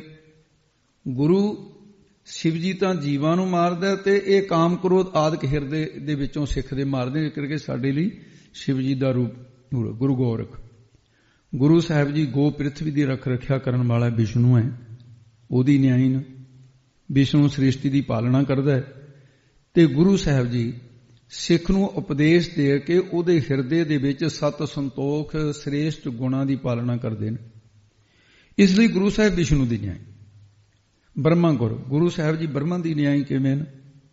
ਬ੍ਰਹਮਾ ਜੀ ਸ੍ਰਿਸ਼ਟੀ ਦੀ ਰਚਨਾ ਕਰਦਾ ਹੈ, ਉਸੇ ਪ੍ਰਕਾਰ ਗੁਰੂ ਸਾਹਿਬ ਸਿੱਖ ਦੇ ਹਿਰਦੇ 'ਚ ਬੈਰਾਗ ਵਿਵੇਕ ਖਟ ਸੰਮਤੀ ਮੋਖ ਇੱਛਾ ਸਰਵਣ ਮੰਨਣ ਅਧਿਆਸਨ ਆਦਿਕ ਸਾਰੇ ਜਿਹੜੇ ਗੁਣ ਇਹਨਾਂ ਦੀ ਰਚਨਾ ਕਰਦੇ ਆ, ਪੈਦਾ ਕਰਦੇ ਆ।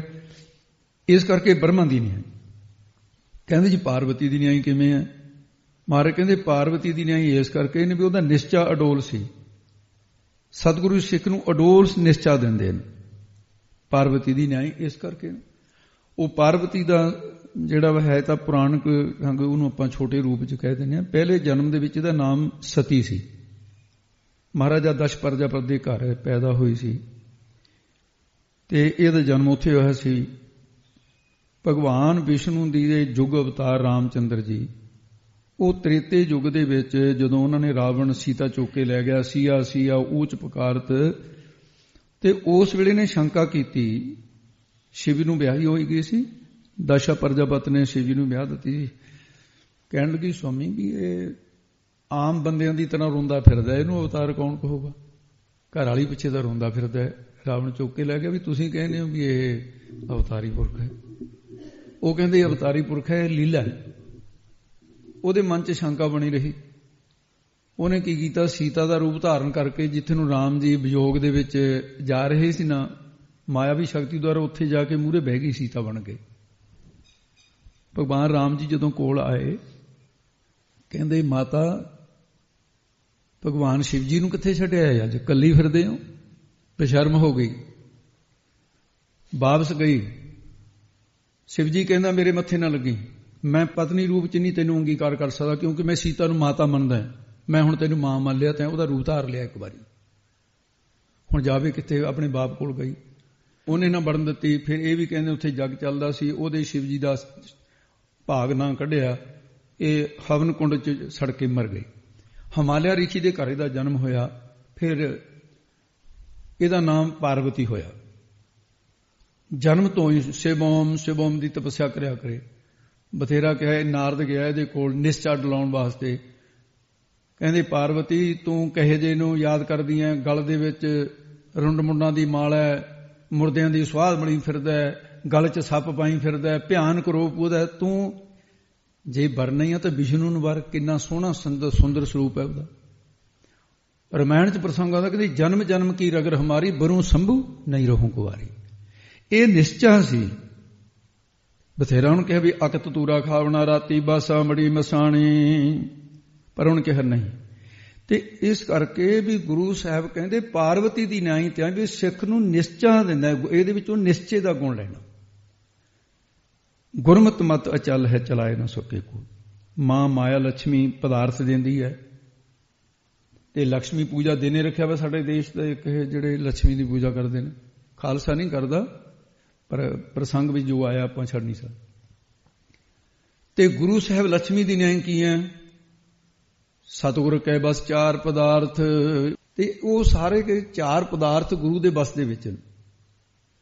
ਤੀਨ ਸਮੇਂ ਏਕ ਕਿਰਤਾਰਥ, ਚਾਰ ਪਦਾਰਥ ਜੇ ਕੋ ਮੰਗੇ, ਜਿਤਨੇ ਫੜ ਮਨ ਬਾਛੀ ਹੈ ਤਿਤੜੇ ਸਤਿਗੁਰ ਪਾਸ। ਉਹ ਲక్ష్ਮੀ ਦਾ ਰੂਪ ਨਹੀਂ ਹੋਇਆ ਤਾਂ ਕੀ ਹੈ?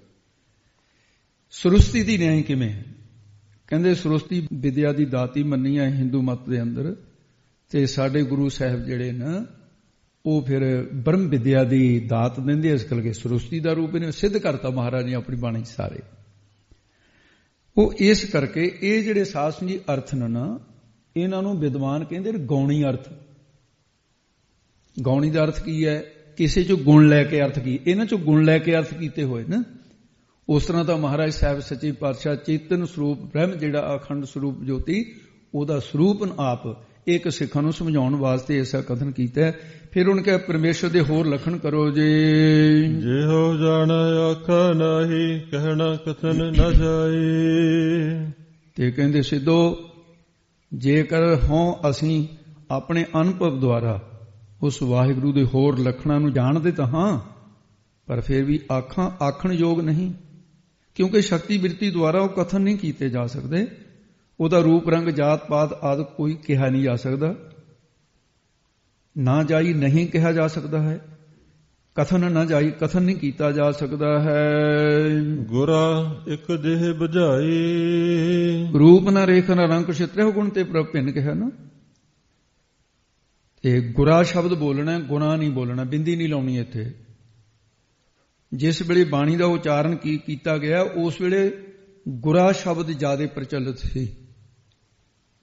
ਹੁਣ ਵੀ ਮਾਝੇ ਦੇ ਵਿੱਚ ਜਾਓ ਤੁਸੀਂ, ਮਾਲਵੇ ਦੁਆਬੇ ਦੀ, ਬਲਕਿ ਅੱਧੇ ਕ ਦੁਆਬੇ ਦੇ ਵਿੱਚ ਅਸੀਂ ਨਾਗਾ ਕਹਿੰਦੇ ਆ, ਉਹ ਨਾਗਾ ਕਹਿੰਦੇ ਨੇ, ਵੀ ਨਾਗਾ ਨਾ ਪੈ ਜਾਵੇ ਕੰਮ 'ਚ। ਇਸ ਕਰਕੇ ਜਿੱਥੇ ਬਿੰਦੀ ਤੋਂ ਬਿਨਾਂ ਸਰਦਾ ਉੱਥੇ ਸਾਰੋ, ਇੱਥੇ ਬਿੰਦੀ ਨਹੀਂ ਲਾਉਣੀ। ਗੁਰਾ ਇੱਥੇ ਵਿਸਰਾਮ, ਇੱਕ ਦੇਹ ਬੁਝਾਈ। ਤੇ ਗੁਰੂ ਪਰਮੇਸ਼ਰ ਨੇ ਸਾਨੂੰ ਇੱਕ ਸਿੱਖਿਆ ਬੁਝਾਈ ਕੇ ਜਣਾ ਦਿੱਤੀ ਹੈ। ਸਭਨਾ ਜੀਆ ਕਾ ਇੱਕ ਦਾਤਾ, ਸੋ ਮੈਂ ਵਿਸਰ ਨ ਜਾਏ। ਸਭਨਾ ਕੀ, ਇਹ ਸਾਰਿਆਂ ਹੀ ਜੀਵਾਂ ਦਾ, ਇੱਕ ਕੀੜੀ ਤੋਂ ਲੈ ਕੇ ਹਾਥੀ ਤੱਕ ਦਾਤਾਂ ਦੇਣ ਵਾਲੇ 10 ਵੀ ਨਹੀਂ ਹੈ, ਇੱਕੋ ਹੀ ਹੈ ਦਾਤਾ। ਤੇ ਹਰ ਵਕਤ ਬੇਨਤੀ ਕਰੀਏ ਕਿ ਸੋ ਕੀ ਉਹ ਮੈਨੂੰ ਕਦੇ ਵੀ ਵਿਸਰ ਨਾ, ਮੈਂ ਭੁੱਲ ਜਾਣਦਾ, ਵੀ ਕਦੇ ਵੀ ਭੁੱਲੇ ਨਾ, ਹਰ ਵੇਲੇ ਚੇਤੇ ਰਹੇ। ਇਹ ਸਿੱਖਿਆ ਜਿਹੜੀ ਹੈ ਸਿੱਧੋ ਤੁਸੀਂ ਵੀ ਧਾਰਨ ਕਰ ਲਓ। ਥਾਪਿਆ ਨਾ ਜਾਏ, ਕੀਤਾ ਨਾ ਹੋਏ। ਹੁਣ ਇਹ ਜਿਹੜੇ ਅਰਥ ਸਨ, ਇਹ ਕੋਈ ਬਹੁਤੇ ਔਖੇ ਨਹੀਂ ਸੀ, ਸਰਲ ਅਰਥ ਸੀ।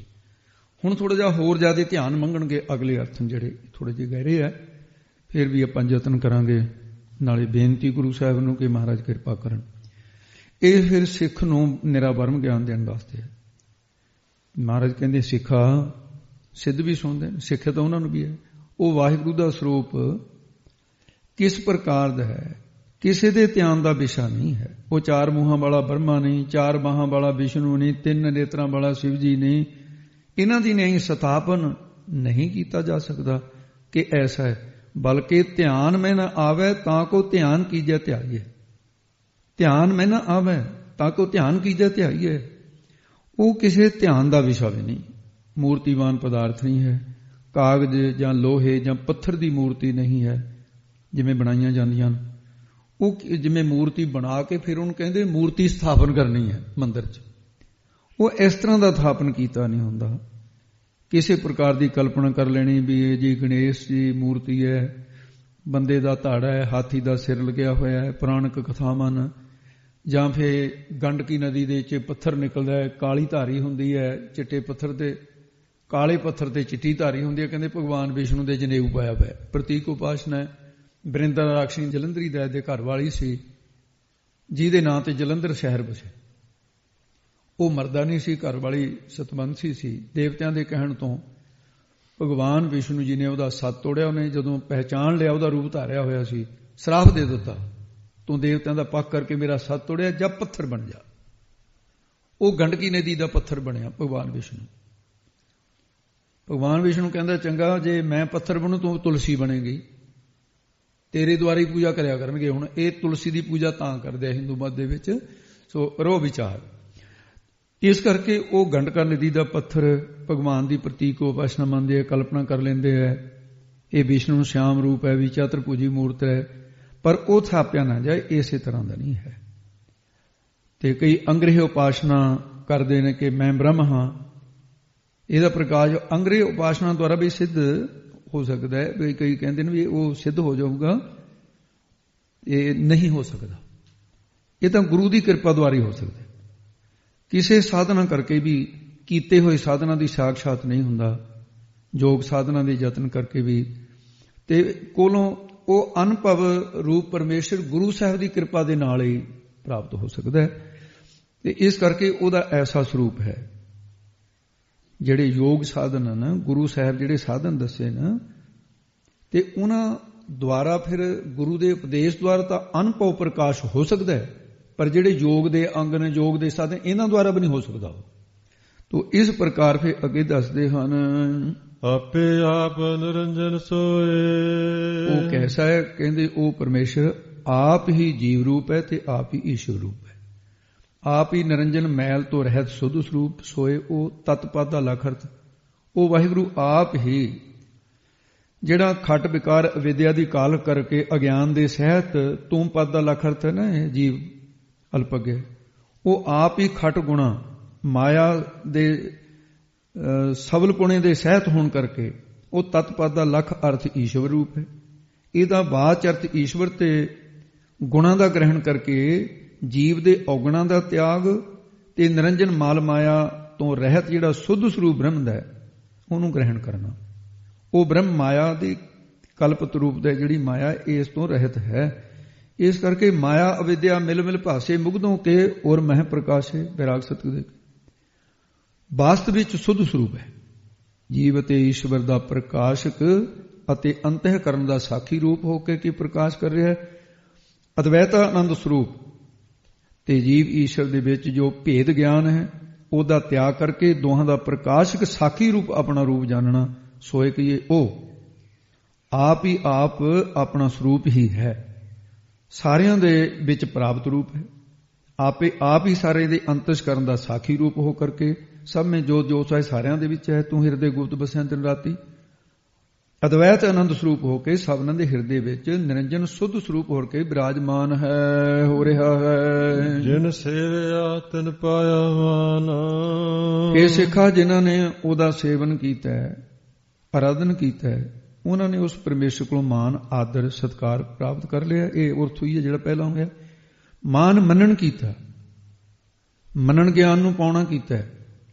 ਪਾਏ ਅਮਾਨ ਅਰਥ ਵਾਸਤੇ ਅਮਾਨ ਭਾਵ ਹੰਕਾਰ ਤੋਂ ਰਹਿਤ ਹੋਣ ਤੋਂ ਨਿਮਰਤਾ ਪਾਏ ਪਾ ਲਈ ਹੈ। ਜੋ ਖਟ ਪ੍ਰਮਾਣਾਂ ਵਾਲੇ ਨੇ ਉਹ ਵਿਧੀ ਪੱਖ ਦੁਆਰਾ ਪ੍ਰਮਾਣ ਕਥਨ ਕਰਦੇ ਨੇ ਕਿ ਉਸ ਨੂੰ ਪਾ ਲਿਆ। ਕਿਸ ਤਰ੍ਹਾਂ ਪਾਇਆ ਜਾਂਦਾ ਹੈ? ਪਹਿਲਾ ਪ੍ਰਤੱਖ ਪ੍ਰਮਾਣ। ਪ੍ਰਤੱਖ ਪ੍ਰਮਾਣ ਉਹਨੂੰ ਸਤ ਕਰਕੇ ਮੰਨਦੇ ਹੈ ਕਿ ਅਸਥੂਲ ਅੱਖਾਂ ਦੇ ਨਾਲ ਜਿਹੜੀ ਚੀਜ਼ ਦ੍ਰਿਸ਼ਟੀ ਆ ਰਹੀ ਹੈ ਉਹਨੂੰ ਸਤ ਕਰਕੇ ਮੰਨਦੇ ਹੈ। ਤੇ ਜਿਵੇਂ ਦ੍ਰਿਸ਼ਟਾ ਦ੍ਰਿਸ਼ਟ ਪਦਾਰਥਾ ਦੋ, ਦ੍ਰਿਸ਼ਟ ਆਉਣ ਵਾਲਾ ਦ੍ਰਿਖ ਹੋਣ ਵਾਲਾ, ਭਾਵੇਂ ਇਹ ਪੂਰੀ ਗੱਲ ਪੁੱਗਦੀ ਨਹੀਂ। ਤੇ ਪ੍ਰਤੱਖ ਪ੍ਰਮਾਣ ਵੀ ਜੋ ਸਾਹਮਣੇ ਦਿਖ ਰਿਹਾ ਵਹਾਂ ਇਹ ਸਹੀ ਹੈ। ਉਹ ਚੇਤਨ ਪ੍ਰਤੱਖ ਰੂਪ ਹੈ। ਇਸ ਕਰਕੇ ਵਿਧੀ ਪੱਖ ਦੁਆਰਾ ਇਹਦਾ ਕਥਨ ਕੀਤਾ ਹੈ। ਫਿਰ ਦੂਸਰਾ ਅਨੁਮਾਨ ਪ੍ਰਮਾਣ। ਤੇ ਅਨੁਮਾਨ ਪ੍ਰਮਾਣ ਕੀ ਹੈ? ਉਹਦੇ 'ਚ ਕਿਹਾ ਜਾਂਦਾ ਹੈ ਜਤਰ ਧੂਆਂ ਤਤਰ ਅਗਨੀ। ਅੱਗ ਦਿਸਦੀ ਨਹੀਂ, ਧੂਆਂ ਦਿਸਦਾ। ਕਹਿੰਦੇ ਵੀ ਅੱਗ ਹੈਗੀ ਉੱਥੇ, ਅੱਗ ਦੇ ਬਿਨਾਂ ਧੂਆਂ ਨਹੀਂ ਹੁੰਦਾ। ਇਹਨੂੰ ਅਨੁਮਾਨ ਪ੍ਰਮਾਣ ਕਹਿੰਦੇ। ਉਪਮਾਨ ਪ੍ਰਮਾਣ ਕਿਸੇ ਚੀਜ਼ ਦੀ ਦੂਸਰੀ ਉਪਮਾ ਦੇ ਕੇ, ਤੇ ਜਿਵੇਂ ਰੋਜ਼ ਹੁੰਦਾ ਹੈ ਉਹਨੂੰ ਗਵਿਆ ਕਹਿੰਦੇ ਨੇ ਗ੍ਰੰਥਾਂ 'ਚ। ਤੇ ਉਹ ਕਿਸੇ ਨੇ ਮਤਲਬ ਉਹ ਤੋਂ ਗਵਿਆ ਤੇ ਗਾਂ ਦਾ ਪ੍ਰਮਾਣ ਦਿੱਤਾ ਜਾਂਦਾ, ਚਾਹੇ ਗਾਂ ਨੂੰ ਚਾਹੇ ਰੋਜ਼ ਨੂੰ। ਗਵਿਆ ਰੋਜ਼ ਕਿਸੇ ਨੇ ਦੇਖਿਆ ਨਹੀਂ, ਕਿਸੇ ਨੇ ਪੁੱਛਿਆ ਵੀ ਉਹ ਕਿਹਾ ਜਾ ਹੁੰਦਾ। ਗਾਂ ਤਾਂ ਆਮ ਦੇਖਣ ਦੇ ਵਿੱਚ ਹੁੰਦੀ ਹੈ, ਉਹ ਕਹਿੰਦਾ ਗਾਂ ਵਰਗਾ ਹੁੰਦਾ। ਇੰਨਾ ਕੁ ਫਰਕ ਹੈ ਵੀ ਗਾਂ ਦੇ ਗਲ ਵਿੱਚ ਝੁੱਲ ਜਾ ਲਟਕਦਾ, ਝਾਲਰ ਉਹਦੀ ਹੁੰਦੀ ਨਹੀਂ। ਤੇ ਇਸ ਨੂੰ ਕਹਿੰਦੇ ਨੇ ਉਪਮਾਨ ਪ੍ਰਮਾਣ। ਉਪਮਾਨ ਪ੍ਰਮਾਣ ਦੁਆਰਾ ਕਿ ਆਕਾਸ਼ ਜੜ ਹੈ ਪਰ ਵਿਆਪਕ ਬ੍ਰਹਮ ਹੈ, ਉਹਦੀ ਉਪਮਾ ਆਕਾਸ਼ ਦੁਆਰਾ ਵਿਆਪਕ ਦੇ ਗੁਣ ਲੈਣੇ ਨੇ। ਤੇ ਆਕਾਸ਼ ਦੀ ਨਿਆਈ ਵਿਆਪਕ ਹੈ, ਉਹ ਚੇਤਨ ਹੈ। ਇਸ ਪ੍ਰਕਾਰ ਉਪਮਾਨ ਪ੍ਰਮਾਣ ਜਿਹੜਾ ਹੈ ਇਹਨੂੰ ਆਕਾਸ਼ ਦੁਆਰਾ ਬ੍ਰਹਮ ਨੂੰ ਜਣਾ ਦੇਣਾ। ਸ਼ਬਦ ਪ੍ਰਮਾਣ। ਯਥਾਰਥ ਭਗਤੇ ਨੇ ਕਹਿਤਾ ਕਿਸੇ ਨੂੰ ਆ ਕੇ ਵੀ ਤੇਰਾ ਪਿਤਾ ਪ੍ਰਦੇਸ਼ 'ਚ ਮਰ ਗਿਆ, ਉਹ ਬੰਦਾ ਕਦੇ ਝੂਠ ਬੋਲਣ ਵਾਲਾ ਹੈ ਨਹੀਂ। ਇਸ ਕਰਕੇ ਉਹ ਸੱਤ ਮੰਨ ਕੇ ਰੋਣ ਲੱਗ ਜਾਂਦਾ। ਕਹਿੰਦੇ ਪਰਮਾਤਮਾ ਦੇਖਿਆ ਤਾਂ ਹੈ ਨਹੀਂ, ਪਰ ਸੱਤ ਭਗਤੇ ਗੁਰੂ ਸਾਹਿਬ, ਸੱਤ ਭਗਤੇ ਵੇਦ ਸ਼ਾਸਤ ਰਿਸ਼ੀ ਮੁਨੀ, ਉਹ ਜੋ ਕਹਿ ਰਹੇ ਪਰਮਾਤਮਾ ਹੈ ਉਹਦੇ ਤੇ ਉਹ ਬੱਚੇ ਦੀ ਤਰ੍ਹਾਂ ਵਿਸ਼ਵਾਸ ਕਰ ਲੈਣਾ। ਇਹਨੂੰ ਸ਼ਬਦ ਪ੍ਰਮਾਣ। ਅਰਥਾਪਤੀ ਪ੍ਰਮਾਣ। ਅਰਥਾਪਤੀ ਪ੍ਰਮਾਣ ਉਸ ਨੂੰ ਕਹਿੰਦੇ ਨੇ ਵੀ ਜਿਵੇਂ ਕੋਈ ਬੰਦਾ ਬਹੁਤ ਮੋਟਾ ਟਾਢਾ ਹੈ ਤੇ ਦਿਨੇ ਕਦੇ ਰੋਟੀ ਨਹੀਂ ਖਾਂਦਾ ਦੇਖਿਆ। ਇੱਕ ਬੰਦਾ ਕਹਿੰਦਾ ਵੀ ਇਹ ਬੰਦਾ ਰੋਟੀ ਨਹੀਂ ਖਾਂਦਾ, ਉਹ ਕਹਿੰਦਾ ਕਮਲਿਆ ਜੇ ਖਾਵੇ ਨਾ ਐਡਾ ਮੋਟਾ ਹੀ ਨਹੀਂ ਹੋ ਸਕਦਾ। ਕਹਿੰਦਾ ਨਹੀਂ, ਸਾਰਾ ਦਿਨ ਮੈਂ ਕਈ ਦਿਨ ਦੇਖ ਲਿਆ ਵੀ ਮੈਂ ਉਹ ਕਹਿੰਦਾ ਫਿਰ ਇਹ ਗੱਲ ਹੈ ਵੀ ਰੋਟੀ ਦਿਨੇ ਨਹੀਂ ਖਾਂਦਾ, ਰਾਤ ਨੂੰ ਜ਼ਰੂਰ ਖਾਂਦਾ, ਫਿਰ ਗੁਪਤੀ ਖਾਵੇ ਪਟਕਾ ਸਾਰੀ। ਉਹਨੂੰ ਅਰਥਾਪਤੀ ਪ੍ਰਮਾਣ ਕਹਿੰਦੇ ਨੇ। ਉਹ ਤੋਂ ਅਨੁਮਾਨ ਲਾ ਲਿਆ ਵੀ ਹਾਂ ਇਹਦੇ ਕਰਕੇ ਇਹ ਅਰਥਾਪਤੀ ਹੈ, ਉਹਦੇ ਸਰੀਰ ਦੇ ਮੋਟੇਪਣ ਤੋਂ ਉਹਦਾ ਅਰਥ ਸਮਝ ਲਿਆ। ਅਨੁਪਲਬਧੀ ਪ੍ਰਮਾਣ ਕਹਿੰਦੇ ਨੇ, ਇਸ ਨੂੰ ਅਤੇਜਕ ਪ੍ਰਮਾਣ ਵੀ ਕਹਿੰਦੇ ਨੇ। ਪਰੰਪਰਾ ਕਹਨਾਵਤ ਜੋਈ ਤੇ ਇਹ ਕਹਿਤ ਸਭ ਕੋਈ ਗਰਭਗੰਜਨੀ ਚੈਸਾ ਹੈ। ਇਹ ਅਨੁਪਲਬਧੀ ਪ੍ਰਮਾਣ ਤੇ ਅਤੇਜਕ ਪ੍ਰਮਾਣ ਇਕੱਠਾ ਹੀ ਹੈ। ਇਸ ਪ੍ਰਕਾਰ ਵੇਦ ਸ਼ਾਸਤਰਾਂ ਦੇ ਵਿੱਚ ਇਹ ਕਿਤੇ ਨਹੀਂ ਲਿਖਿਆ ਹੋਇਆ ਵੀ ਫਲਾਣੇ ਦਰਖਤ ਦੇ ਵਿੱਚ ਪ੍ਰੇਤ ਰਹਿੰਦਾ, ਪਰ ਪਰੰਪਰਾ ਅਨੁਸਾਰ ਸਾਰੇ ਕਹਿੰਦੇ ਇਹ ਬਿਰਛ ਬੜਾ ਪੱਕਾ ਹੈ, ਇਹਦੇ ਵਿੱਚ ਕੁਝ ਰਹਿੰਦਾ, ਸਾਰੇ ਕਹਿੰਦੇ ਨਾ। ਇਸੇ ਤਰ੍ਹਾਂ ਚਾਰੇ ਵੇਦ ਚਾਰ ਪੁਕਾਰੈ ਨਾ ਤੂੰ ਮੰਨੈ, ਖਟਪੀ ਏਕਾ ਬਾਤ ਬਖਾਨੈ, ਦਸ ਅਸ਼ਟੀ ਮਿਲ ਏਕੋ ਕਹਿਆ, ਤਾਂ ਪੀ ਜੋਗੀ ਭੇਦ ਨਾ ਲਿਆ। ਇਹ ਸਾਰੇ ਕਹਿ ਰਹੇ ਨੇ ਇਹ ਪਰੰਪਰਾ ਅਨੁਸਾਰ ਕਿ ਹਾਂ ਪਰਮੇਸ਼ਰ। ਇਸ ਕਰਕੇ ਅਤੇਜਕ ਪ੍ਰਮਾਣ ਤੇ ਇਹਦੇ ਦੁਆਰਾ ਪਰਮੇਸ਼ਰ ਵਾਹਿਗੁਰੂ ਤੇ ਵਿਸ਼ਵਾਸ ਕਰਨਾ, ਇਸੇ ਨੂੰ ਅਨੁਪਲਬਧੀ ਪ੍ਰਮਾਣ ਕਿਹਾ ਹੈ। ਵੇਖਿਆ ਰੱਬ ਕਿਸੇ ਨੇ ਨਹੀਂ, ਪਰ ਅਤੇਜਕ ਪ੍ਰਮਾਣ ਦਾ ਵਿਧੀ ਪੱਖ ਦੁਆਰਾ ਇਹ ਨਿਸ਼ਚਾ ਕੀਤਾ ਹੈ। ਹੁਣ ਇਸੇ ਨੂੰ ਖੱਟ ਪ੍ਰਮਾਣਾਂ ਦੇ ਵਿਧੀ ਪੱਖ ਦੁਆਰਾ ਸੇਵਿਆ, ਜਿਨ੍ਹਾਂ ਨੇ ਸੇਵਿਆ ਉਹਨਾਂ ਨੇ ਪਰਮੇਸ਼ਰ ਦੇ ਤੋਂ ਮਾਨ ਮੰਨਣ ਗਿਆਨ ਪਾਉਣਾ ਕੀਤਾ। ਮਾਨ ਮੰਨਣ ਗਿਆਨ ਦੁਆਰਾ ਪ੍ਰਾਪਤੀ ਕਰ ਲਈ ਹੈ ਉਸ ਵਾਹਿਗੁਰੂ ਦੀ, ਤੇ ਸੋਏ ਅਨਪਰ ਪ੍ਰਮਾਣ ਰੂਪ ਹੈ। ਇਸ ਪ੍ਰਕਾਰ ਇਹ ਜਿਹੜੇ ਖੱਟ ਪ੍ਰਮਾਣ ਹਨ, ਪਰ ਉਹ ਇਹਨਾਂ ਦੇ ਅਵਿਸ਼ੇ ਹੈ। ਕਿਵੇਂ ਹੈ? ਹੁਣ ਨਖੇਧ ਪੱਖ ਦੁਆਰਾ ਅੱਗੇ ਕਹਿੰਦੇ ਨੇ ਪ੍ਰਤੱਖ ਪ੍ਰਮਾਣ। ਪ੍ਰਤੱਖ ਪ੍ਰਮਾਣ ਬ੍ਰਹਮ ਨੂੰ ਨਹੀਂ ਜਾਣਿਆ ਜਾ ਸਕਦਾ, ਕਿਉਂਕਿ ਇੰਦਰੀ ਸੇ ਅਖੜੀਆਂ ਬਿਆਨ ਇਹਨਾਂ ਅੱਖਾਂ ਦੁਆਰਾ ਨਹੀਂ ਦੇਖਿਆ ਜਾ ਸਕਦਾ ਜਿੰਨੀ ਦਿਸਣ ਤੋਂ ਮਾਪਰੇ। ਇੰਦਰੀ ਅਸਥੂਲ ਚੀਜ਼ ਨੂੰ ਦੇਖ ਸਕਦੇ ਨੇ, ਉਹ ਅਸਥੂਲ ਨਹੀਂ ਹੈ। ਇਸ ਕਰਕੇ ਬ੍ਰਹਮ ਨਿਰਾਕਾਰ ਹੋਣ ਕਰਕੇ ਪ੍ਰਤੱਖ ਨਹੀਂ ਹੈ। ਪ੍ਰਤੱਖ ਪ੍ਰਮਾਣ ਦਾ ਵਿਸ਼ਾ ਨਹੀਂ। ਅਨੁਮਾਨ ਪ੍ਰਮਾਣ ਕੋਈ ਵਸਤੂ ਉਹਦੇ ਵਰਗੀ ਹੈ ਨਹੀਂ ਜਿਹਦਾ ਪ੍ਰਮਾਣ ਦਿੱਤਾ ਜਾਵੇ, ਅਨੁਮਾਨ ਲਾਇਆ ਜਾਵੇ। ਤੇ ਜਿਵੇਂ ਅੱਗ ਤੇ ਧੂਏਂ ਦਾ ਪ੍ਰਮਾਣ ਦਿੱਤਾ, ਉਹ ਅਦਵੈਤ ਸਰੂਪ ਆਤਮਾ ਹੈ। ਇਸ ਪ੍ਰਕਾਰ ਅਨੁਮਾਨ ਪ੍ਰਮਾਣ ਦੇ ਵੀ ਅਵਿਸ਼ੇ ਹੈ। ਉਪਮਾਨ ਪ੍ਰਮਾਣ ਕਿਆ ਉਪਮਾ ਤੇਰੀ ਆਖੀ ਜਾਏ, ਉਹਦੇ ਵਰਗਾ ਕੋਈ ਹੋਵੇ ਤਾਂ ਉਹਦਾ ਪ੍ਰਮਾਣ ਦਈਏ। ਗਾਂ ਵਰਗਾ ਤਾਂ ਰੋਜ਼ ਹੈਗਾ ਤਾਂ ਪ੍ਰਮਾਣ, ਤੇ ਰੱਬ ਵਰਗਾ ਕੋਈ ਰੱਬ ਹੈ ਨਹੀਂ, ਇਹ ਵੀ ਫੇਲ ਹੈ।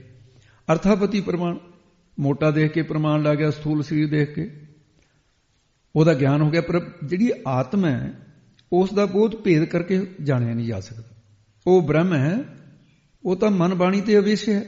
ਅਨੁਪਲਬਧੀ ਪ੍ਰਮਾਣ ਪੰਜਵਾਂ ਉਹਦੇ ਵੀ ਅਵਿਸ਼ੇ ਹੈ, ਕਿਉਂਕਿ ਬ੍ਰਹਮ ਦਾ ਦੇਸ਼ ਕਾਲ ਵਸਤੂ ਪ੍ਰਛੇਦ ਰਹਿਤ ਹੈ, ਤੋ ਇਸ ਕਰਕੇ ਉਹ ਸਰਵ ਵਿਆਪੀ ਹੈ। ਤੇ ਭੂਤਕਾਲ ਭਵਿੱਤਕਾਲ ਇਹਨਾਂ ਸਮਿਆਂ ਦੇ ਵਿੱਚ ਵੀ ਇਹਨਾਂ ਦੀ ਵੰਡ ਚ ਨਹੀਂ ਆਉਂਦਾ। ਜਲ ਥਲ ਮਹੀ ਹਰਪੂਰਿਆ ਸਵਾਮੀ ਸਿਰਜਨਹਾਰ। ਸ਼ਬਦ ਪ੍ਰਮਾਣ ਸ਼ਬਦ ਪ੍ਰਮਾਣ ਕਰਕੇ ਵਿਸ਼ੇ ਹੈ। ਕਥਨ ਕਹਨ ਕੋ ਸੋਜੀ ਨਾਹੀ, ਜੋ ਪੇਖੈ ਤਿਸ ਬਣ ਆਵੈ। ਅਗਮ ਅਨੰਤ ਅਨਾਦ ਆਦ, ਜਿਸ ਕੋਏ ਨ ਜਾਣੈ। ਇਸ ਕਰਕੇ ਉਹ ਬ੍ਰਹਮ ਪ੍ਰਮਾਣ ਦੇ ਵਿਸ਼ੇ ਹੈ। ਸੋਏ ਅਨੁਭਵ ਪ੍ਰਕਾਸ਼ ਰੂਪ ਇੱਕ ਬ੍ਰਹਮ ਹੈ। ਅਨੁਭਵ ਪ੍ਰਕਾਸ਼ ਨਿਸ ਦਿਨ ਅਨਾਸ। ਐਸਾ ਵਾਹਿਗੁਰੂ ਹੈ ਜੀ। ਨਾਨਕ ਗਾਵੀਐ ਗੁਣੀ ਨਿਧਾਨ। ਗੁਰੂ ਸਾਹਿਬ ਜੀ ਕਹਿੰਦੇ ਨੇ ਗੁਣੀ ਗੁਣਾਂ ਦਾ ਨਿਧਾਨ ਖਜ਼ਾਨਾ ਹੈ। ਉਸ ਦੇ ਜਸ ਨੂੰ ਗੁਰਾਂ ਦੁਆਰਾ ਗਾਵੀਏ, ਗਾਉਣਾ ਕਰੀਏ, ਅਭਿਆਸ ਕਰੀਏ। ਜਾਂ ਫਿਰ ਸਤਿਗੁਰੂ ਜੀ ਦੇ ਜੋ ਗੁਣੀ ਗੁਣਾਂ ਦੇ ਨਿਧਾਨ ਖਜ਼ਾਨੇ ਨੇ ਸਤਿਗੁਰੂ, ਉਹ ਅਕਾਲ ਪੁਰਖ ਵਾਹਿਗੁਰੂ ਦੇ ਜਸ ਨੂੰ ਲਖਣਾ ਬਿਰਤੀ ਦੁਆਰਾ ਗਾਵੀਏ। ਜੋ ਹੋਰ ਸ਼ਕਤੀ ਬਿਰਤੀ ਕਰਕੇ ਤਾਂ ਉਹ ਆਖ ਹੀ ਨਹੀਂ ਸਕਦੇ। ਲਖਣਾ ਬਿਰਤੀ ਦੁਆਰਾ ਉਹਨੂੰ ਜਾਣਨਾ ਕਰੀਏ, ਲਖਣਾ ਕਰੀਏ, ਉਚਾਰਨ ਕਰੀਏ। ਗਾਵੀਐ ਸੁਣੀਐ ਮਨ ਰੱਖੀਐ ਭਾਉ। ਜਿਹੜੇ ਸਮੇਂ ਵਾਹਿਗੁਰੂ ਦਾ ਜਸ ਗਾਵੀਏ, ਗਾਉਣਾ ਕਰੀਏ, ਉਸ ਸਮੇਂ ਕੀ ਕਰਨਾ? ਹਿਰਦੇ 'ਚ ਪ੍ਰੇਮ ਧਾਰਨ ਕਰਕੇ ਸ਼ਰਧਾ ਵਿਸ਼ਵਾਸ ਰੂਪੀ ਕੰਨਾਂ ਨਾਲ ਸੁਣੀਏ, ਸਰਵਣ ਕਰੀਏ। ਸਰਵਣ ਕਿਸ ਨੂੰ ਕਹਿੰਦੇ ਨੇ? ਇੱਕ ਅਦਵੈਤ ਸਰੂਪ ਜਿਹੜਾ ਬ੍ਰਹਮ ਹੈ, ਉਹਦੇ ਸਿਧਾਂਤ ਨੂੰ ਨਿਸ਼ਚੇ ਕਰਨ ਦਾ ਨਾਮ ਸਰਵਣ ਹੈ। ਅਗਮ ਨਿਗਮ ਕਹੇ ਜਨ ਨਾਨਕ, ਸਭ ਦੇਖੈ ਲੋਕ ਸਭਾਏ। ਇਤਿਆਦਿਕ ਜਿਹੜੇ ਮਹਾਵਾਗ ਜਾਂ ਵੇਦ ਸ਼ਾਸਤਰਾਂ ਦੇ ਅੰਦਰ ਉਹਨਾਂ ਦੇ ਪਾਠ ਸੰਕੇਤਾਂ ਰਾਹੀਂ ਅਰਥ ਸਿਧਾਂਤ ਨੂੰ ਨਿਸ਼ਚੇ ਕਰਨ ਵਾਲੇ ਉਹਦੇ ਲੱਛਣ ਦਾ ਸਰਵਣ ਦੋ ਪ੍ਰਕਾਰ ਦਾ ਹੁੰਦਾ ਹੈ। ਤੇ ਗੁਰੂ ਸਾਹਿਬ ਜਿਹੜੇ ਮਹਾਵਾਕ ਨੇ, ਸਰਵਣ ਕਰਨ ਨਾਲ ਆਤਮਾ ਦਾ ਬ੍ਰਹਮ ਰੂਪ ਹੋਣ ਦਾ ਨਿਸ਼ਚਾ ਹੋ ਜਾਂਦਾ ਹੈ ਕਿ ਮੇਰਾ ਆਤਮਾ ਬ੍ਰਹਮ ਰੂਪ ਹੈ। ਤੂੰ ਸਦਾ ਸਲਾਮਤ ਨਿਰੰਕਾਰ। ਤੇ ਗੁਰੂ ਦੇ ਬਚਨਾਂ ਨੰਬਰ 2, ਗੁਰੂ ਦੇ ਬਚਨਾਂ ਦਾ 6 ਪ੍ਰਕਾਰ ਚਿੰਨ੍ਹਾਂ ਦੇ ਨਾਲ ਅਦੁੱਤੀ ਸਤ ਸਰੂਪ ਬ੍ਰਹਮ, ਉਹਦੇ ਵਿੱਚ ਸਾਰੇ ਬਚਨਾਂ ਨੂੰ ਸਿਧਾਂਤ ਜਾਣ ਰੂਪ ਸਰਵਣ ਹੈ। ਸਰਵਣ ਦੇ ਖੱਟ ਮੰਨੇ, ਉਪਕਰਨ ਉਪਸੰਹਾਰ, ਉਹ ਹੁੰਦਾ ਜਿੱਥੋਂ ਪ੍ਰਸੰਗ ਸ਼ੁਰੂ ਕੀਤਾ ਉੱਥੇ ਲਿਆ ਕੇ ਸਮਾਪਤ ਕਰ ਦਿੱਤਾ। ਜਿਹੜੇ ਅੱਖਰ ਤੋਂ ਸ਼ੁਰੂ ਕੀਤਾ ਉਸ ਅੱਖਰ ਤੇ ਲਿਆ ਕੇ ਸਮਾਪਤ ਕਰਤਾ। ਜਿਵੇਂ ਸੱਸੇ ਅੱਖਰ ਤੋਂ ਗੁਰੂ ਗ੍ਰੰਥ ਸਾਹਿਬ ਦਾ ਸਰੂਪ ਸ਼ੁਰੂ ਹੁੰਦਾ, ਇੱਕ ਓੰਕਾਰ ਮੰਗਲ ਰੂਪ ਛੱਡ ਦਿਓ, ਅੱਗੇ ਸਤਨਾਮ, ਸਤਨਾਮ ਦੇ ਮੂਹਰੇ ਸੱਸਾ ਹੈ। ਤੇ ਜਦੋਂ ਰਾਗਮਾਲਾ ਦੇ ਅਖੀਰਲਾ ਸ਼ਬਦ ਲਓਗੇ ਉਹ ਵੀ ਸੱਸਾ ਮੁਕਤਾ ਤੇ ਉਹ ਵੀ ਸੱਸਾ ਮੁਕਤਾ। 18 10 20 ਸੱਸਾ ਸਤਨਾਮ ਵਾਲਾ, ਸੱਸਾ 18 10 20, ਇਹਨੂੰ ਕਹਿੰਦੇ ਉਪਕਰਨ ਉਪਸੰਹਾਰ, ਉੱਥੇ ਲਿਆ ਕੇ ਸਮਾਪਤੀ ਕਰ ਦਿੱਤੀ ਹੈ। ਦੂਸਰਾ ਅਭਿਆਸ, ਬਾਰ-ਬਾਰ ਅਦਵੈ ਸਰੂਪ ਬ੍ਰਹਮ ਦਾ ਚਿੰਤਨ ਕਰਨਾ। ਹਰ ਏਕ ਸਿਮਰ ਏਕ ਸਿਮਰ ਏਕ ਸਿਮ ਪਿਆਰੇ, ਇਹ ਅਭਿਆਸ ਹੈ। ਅਪੂਰਵਤਾ, ਸਤਿਗੁਰੂ ਤੋਂ ਬਿਨਾਂ ਗਿਆਨ ਨਹੀਂ ਹੋ ਸਕਦਾ, ਕਿਉਂਕਿ ਸਤਿਗੁਰੂ ਅਪੂਰਵਤਾ, ਅਨੋਖਾਪਣ, ਭਾਈ ਰੇ ਗੁਰੂ ਬਿਨ ਗਿਆਨ ਨਾ ਹੋਏ। ਕੋਈ ਕਿਤਨੇ ਕਰਮ ਕਾਂਡ ਕਰ ਲਵੇ, ਵੇਦ ਸ਼ਾਸਤਰ ਪੜ੍ਹ ਲਵੇ, ਗੁਰੂ ਤੋਂ ਬਿਨਾਂ ਗਿਆਨ ਨਹੀਂ ਹੁੰਦਾ। ਕਿਉਂਕਿ ਜਿਸ ਕਾ ਗ੍ਰਹਿ ਤਿਨ ਦੀਆ ਤਾਲਾ, ਕੁੰਜੀ ਗੁਰ ਸੋਂ ਪਾਈ, ਗੁਰੂ ਨੂੰ ਚੌਂਕੀ ਦੇ। ਅਨਕੋ ਪਾਵ ਕਰੇ ਨਹੀਂ ਪਾਵੈ, ਬਿਨ ਸਤਿਗੁਰ ਸਰਨਾਈ। ਫਲ ਕੀ ਹੈ? ਗਿਆਨ ਦੀ ਪ੍ਰਾਪਤੀ ਰੂਪੀ ਫਲ। ਅਰਥਾਵਾਦ ਅਦਵੈਤ ਬ੍ਰਹਮ ਦੇ ਸਰਵਣ ਕਰਨ ਦੇ ਨਾਲ ਉਹਦੇ ਮਹਾਤਮ, ਉਹਦੇ ਅਰਥ ਵਿੱਚ ਚਿੱਤ ਬਿਰਤੀ ਨੂੰ ਲਾਉਣਾ। ਨੀਚੀ ਜੀਆਂ ਚੀਜ਼ ਕਰੇ ਮੇਰਾ ਗੋਬਿੰਦ, ਤੇਰੀ ਕੁਦਰਤ ਕੋ ਕੁਰਬਾਨ। ਤੇ ਉਤਪਤੀ, ਜੁਗਤੀ, ਦਲੀਲ ਤੇ ਅਦਵੈਤਵਾਦ ਦੇ ਕਥਨ ਕਰਨ ਦੀ ਜਿਹੜੀ ਯੁਗਤੀ ਹੈ, ਦਲੀਲ ਹੈ ਜਿਹੜੀ, ਉਹਨੂੰ ਉਤਪਤੀ ਕਹਿੰਦੇ ਨੇ। ਹਬ ਸਮਾਣੀ ਜੋਤ ਜੋ ਜਲ ਘਟਾਊ ਚੰਦਰਮਾ, ਘਟ ਘਟ ਮੈਂ ਹਰਜੂ ਵਸੈ ਸੰਤਨ ਕਹਿਓ ਪੁਕਾਰ। ਇਹ 6 ਪ੍ਰਕਾਰ ਦੇ ਜਿਹੜੇ ਚਿੰਨ੍ਹ ਸਰਵਣ ਦੇ।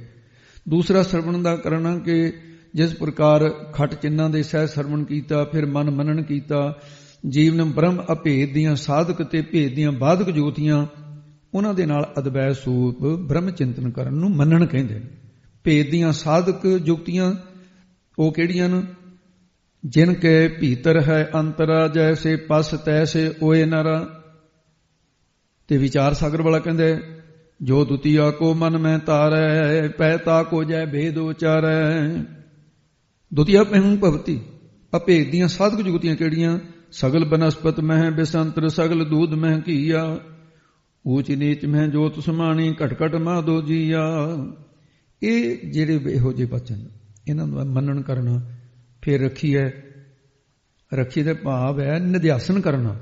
ਅਨਾਤਮਾਕਾਰ ਬਿਰਤੀ ਜਿਹੜੀ ਹੈ ਨਾ, ਅਨਜਮਾ ਆਤਮਾ, ਆਪਣੇ ਸੁੱਧ ਸਰੂਪ ਆਤਮਾ ਤੋਂ ਰਹਿਤ ਜੋ ਸੰਸਾਰੀ ਬਿਰਤੀ ਹੈ, ਉਹ ਤੋਂ ਉਲਟ ਵਿਵਧਾ ਤਹਾਨ ਪਰਦੇ ਤੋਂ ਰਹਿਤ ਬ੍ਰਹਮਾਕਾਰ ਭਾਵ ਆਪਣੇ ਸੁੱਧ ਸਰੂਪ ਵਿੱਚ ਬਿਰਤੀ ਦਾ ਇਸਤਤ ਹੋਣਾ ਨਿਧਿਆਸਨ ਕਹਾਉਂਦਾ ਹੈ। ਜੋ ਅਗਿਆਨ ਦੀ ਪ੍ਰਾਪਤੀ ਕਰਨ ਵਾਲੀ ਵਿਜਾਤੀ ਬਿਰਤੀ ਹੈ, ਉਹਦਾ ਤਿਆਗ ਕਰਨਾ। ਗਿਆਨ ਦੀ ਪ੍ਰਾਪਤੀ ਕਰਾਉਣ ਵਾਲੀ ਸਿਆਤੀ ਬਿਰਤੀ ਹੈ, ਉਹਦਾ ਗ੍ਰਹਿਣ ਕਰਨਾ। ਇਹਨੂੰ ਕਹਿੰਦੇ ਨਿਧਿਆਸਨ। ਕਾਮ ਕ੍ਰੋਧ ਵਿਰੋਧ ਹਰ, ਲੋਭ ਮੋਹ ਅਹੰਕਾਰ ਤਜਾਇਆ, ਸਤ ਸੰਤੋਖ ਦਇਆ ਧਰਮ, ਨਾਮ ਨਾਨ ਇਸ਼ਨਾਨ ਰਲਾਇਆ। ਭਾਈ ਗੁਰਦਾਸ ਸਾਹਿਬ ਜੀ। ਤੋ ਇਸ ਕਰਕੇ ਗਾਵੀਏ, ਗਾਉਣਾ ਕਰੀਏ, ਸ਼ਰਧਾ ਵਿਸ਼ਵਾਸ ਰੂਪੀ ਕੰਨਾਂ ਨਾਲ ਸਰਵਣ ਕਰੀਏ, ਮਨ ਮੰਨਣ ਕਰੀਏ, ਫਿਰ ਰੱਖੀਏ, ਨਿਧਿਆਸਨ ਕਰੀਏ, ਪਰਮਾਤਮਾ ਦੇ ਸਰੂਪ ਦਾ ਭਾਵ ਪ੍ਰਕਾਸ਼ ਹੋ ਜਾਂਦਾ ਹੈ। ਗੁਰੂ ਸਾਹਿਬ ਜੀ ਨੂੰ ਫਿਰ ਉਹਨਾਂ ਨੇ ਕਿ ਫਿਰ ਫਲ ਦੀ ਪ੍ਰਾਪਤੀ ਕੀ ਹੁੰਦੀ ਹੈ ਦੱਸਦੇ ਹਨ ਜੀ। ਦੁਖ ਪਰ ਹਰ ਸੁਖ ਘਰ ਲੈ ਜਾਏ। ਮਹਾਰਾਜ ਕਹਿੰਦੇ ਨੇ ਫਿਰ ਜੰਮਣ ਮਰਨ ਦਾ ਦੁੱਖ ਹੈ ਜਿਹੜਾ ਕਸ਼ਟ, ਉਹ ਸਾਰੇ ਪਰ ਹਰ ਕੀ ਨਾਸ ਹੋ ਜਾਂਦੇ ਨੇ। ਸੁਖ ਰੂਪ ਵਾਹਿਗੁਰੂ ਪਰਮਾਨੰਦ ਸਰੂਪ ਹੈ ਤੇ ਉਹਦੀ ਪ੍ਰਾਪਤੀ ਹੋ ਜਾਂਦੀ ਹੈ। ਘਰ ਸਰੂਪ ਵਿੱਚ ਬਿਰਤੀ ਲੈ ਹੋ ਜਾਂਦੀ ਹੈ। ਸੁਖ ਜਿਹੜਾ ਸੁਖ ਰੂਪ ਤੁਰੀਆ ਪਦ ਹੈ, ਇਹੀ ਅਸਲੀ ਘਰ ਹੈ। ਇਹਨੂੰ ਕਹਿੰਦੇ ਨਿਜ ਘਰ ਮਹਿਲ ਪਾਵੋ, ਸੁਖ ਸਹਿਜੇ ਬੌਰ ਨਾ ਹੋਏ ਗੋ ਫੇਰਾ। ਉਹਦੇ ਚ ਇਸਤਤ ਹੋ ਜਾਂਦਾ ਹੈ। ਅਗਿਆਨ ਤੋਂ ਪੈਦਾ ਹੋਏ ਸਾਰੇ ਦੁੱਖ ਨਿਮਿਰਤ ਹੋ ਜਾਂਦੇ ਨੇ। ਪਰਮਾਨੰਦ ਦੀ ਪ੍ਰਾਪਤੀ ਹੁੰਦੀ ਹੈ, ਸੱਚਖੰਡ ਦੀ ਪ੍ਰਾਪਤੀ ਹੈ। ਇਸੇ ਨੂੰ ਤਾਂ ਮੁਕਤ ਕਹਿੰਦੇ ਨੇ। ਤੇ ਇਸ ਕਰਕੇ ਐਸਾ ਜੋ ਪਰਮੇਸ਼ਰ ਵਾਹਿਗੁਰੂ ਹੈ। ਹੁਣ ਸਿੱਧਾ ਨੇ ਪ੍ਰਸ਼ਨ ਕੀਤਾ ਹੈ ਕਿ ਸਤਿਗੁਰੂ ਜੀ ਜਿਹੜੇ ਗੁਰਮੁਖ ਗਿਆਨ ਦੀ ਪ੍ਰਾਪਤੀ ਵਾਲੇ ਨੇ, ਇਹ ਪ੍ਰਸ਼ਨ ਹੈ, ਉਹ ਕਿਹੜੇ ਸਾਧਨ ਕਰਦੇ ਨੇ? ਤੇ ਅੱਗੇ ਦੱਸਦੇ ਨੇ ਮਹਾਰਾਜ ਜੀ, ਗੁਰਮੁਖ ਨਾਦਮ ਗੁਰਮੁਖ ਵੇਦਮ, ਗੁਰਮੁਖ ਰਹਿਆ ਸਮਾਈ। ਗੁਰਸਿੱਖਾਂ ਨੂੰ ਵੀ ਪ੍ਰਸ਼ਨ ਦੇ ਉੱਤਰ ਤੇ ਸਿੱਧਾ ਨੂੰ ਵੀ, ਉਹ ਗੁਰਮੁਖ ਮਨ ਨੂੰ ਬਸ ਕਰਨ ਦੇ ਵਾਸਤੇ, ਟਿਕਾਉਣ ਦੇ ਲਈ ਨਾਦਮ ਸ਼ਬਦਾਂ ਦਾ ਕੀਰਤਨ ਕਰਦੇ ਆ। ਜਦੋਂ ਮਨ ਕੀਰਤਨ ਵੱਲੋਂ ਥੱਕ ਜਾਂਦਾ ਹੈ, ਉਦੋਂ ਗੁਰਮੁਖ ਗੁਰਾਂ ਦੁਆਰੇ ਵੇਦੰ, ਉਹ ਫਿਰ ਆਪਣੇ ਸੁੱਧ ਸਰੂਪ ਦਾ ਵੇਦੰ ਕੀ ਹੈ? ਗਿਆਨ ਦੀ ਵਿਚਾਰ, ਗੁਰਬਾਣੀ ਦੇ ਅਰਥਾਂ ਦੀ ਵਿਚਾਰ, ਗੁਰੂ ਦੇ ਉਪਦੇਸ਼ ਦੀ ਵਿਚਾਰ ਤੇ ਕਥਾ ਕੀਰਤਨ, ਇਹ ਦੋਨੇ ਸਾਧਨ।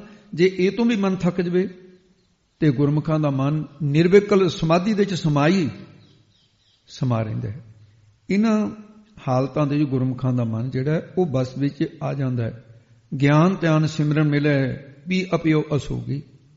ਉਹ ਗੁਰਮੁਖ ਜਨ ਆਪਣੇ ਸਰੂਪ ਦੇ ਗੀਤ ਗਾਉਂਦੇ ਨੇ, ਆਪਣੇ ਨਿਜ ਸਰੂਪ ਦਾ ਹੀ ਧਿਆਨ ਧਰਦੇ ਨੇ। ਉਹ ਆਪਣੇ ਮਨ ਨੂੰ ਇਸ ਤਰ੍ਹਾਂ ਬਸ ਕਰਦੇ ਨੇ, ਕੈ ਸਰੂਪ ਗੀਤ ਗਾਵੈ, ਕੈ ਸਰੂਪ ਧਿਆਨ ਲਾਵੈ, ਸਾਰ ਕਿਤਾਬ ਵਿੱਚ ਕਿਹਾ। ਹਰ ਸਮੇਂ ਗੁਰਮੁਖ ਪਿਆਰਿਆਂ ਦਾ ਜਿਹੜਾ ਮਨ ਹੈ ਪਰਮਾਤਮਾ 'ਚ ਸਮਾਇਆ ਰਹਿੰਦਾ, ਮਿਲਿਆ ਰਹਿੰਦਾ। ਇਸ ਢੰਗ ਦੇ ਨਾਲ ਗੁਰਮੁਖ ਅਭਿਆਸ ਕਰਦੇ ਨੇ, ਗੁਰਮੁਖ ਕੀਰਤਨ ਕਰਦੇ ਨੇ, ਜਾਂ ਸਰੂਪ ਦੀ ਵਿਚਾਰ ਕਰਦੇ ਨੇ, ਕਥਾ ਕਰਦੇ ਨੇ, ਜਾਂ ਆਪਣੀ ਬਿਰਤੀ ਨੂੰ ਪਰਮਾਤਮਾ ਦੇ ਚਰਨਾਂ 'ਚ ਜੋੜ ਕੇ ਰੱਖਦੇ ਨੇ।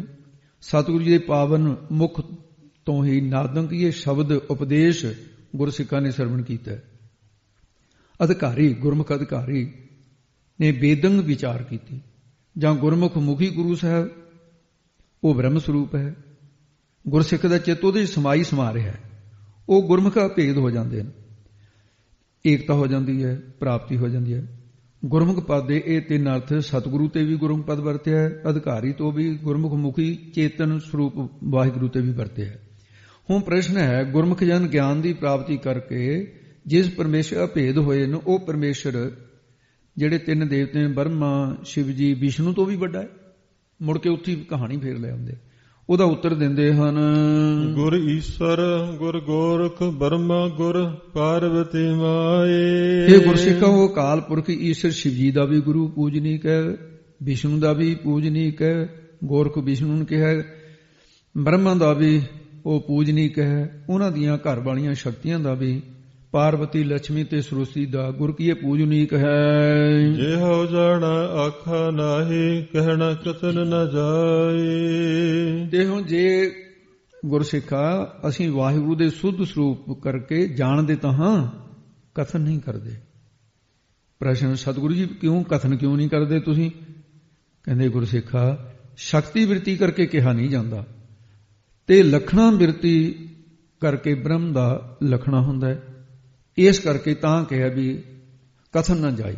ਅੱਗੇ ਦੱਸਦੇ ਹਨ, ਗੁਰਾ ਇੱਕ ਦੇਹ ਬੁਝਾਈ। ਹੁਣ ਸ਼ਬਦ ਦੀ ਸਮਾਪਤੀ ਤੇ ਵਿਚਾਰ ਚਲੀ ਗਈ ਹੈ, ਤੇ ਮਹਾਰਾਜ ਸਾਹਿਬ ਜੀ ਕਹਿੰਦੇ ਨੇ ਗੁਰਾ, ਗੁਰੂ ਸਾਹਿਬ ਜੀ ਨੇ ਇੱਕੋ ਹੀ ਲਖਣਾ ਬਿਰਤੀ ਦੁਆਰਾ ਇਸ ਵਾਹਿਗੁਰੂ ਦਾ ਜਾਣਨਾ ਬੁਝਾਈ ਸਮਝਾ ਦਿੱਤਾ ਹੈ।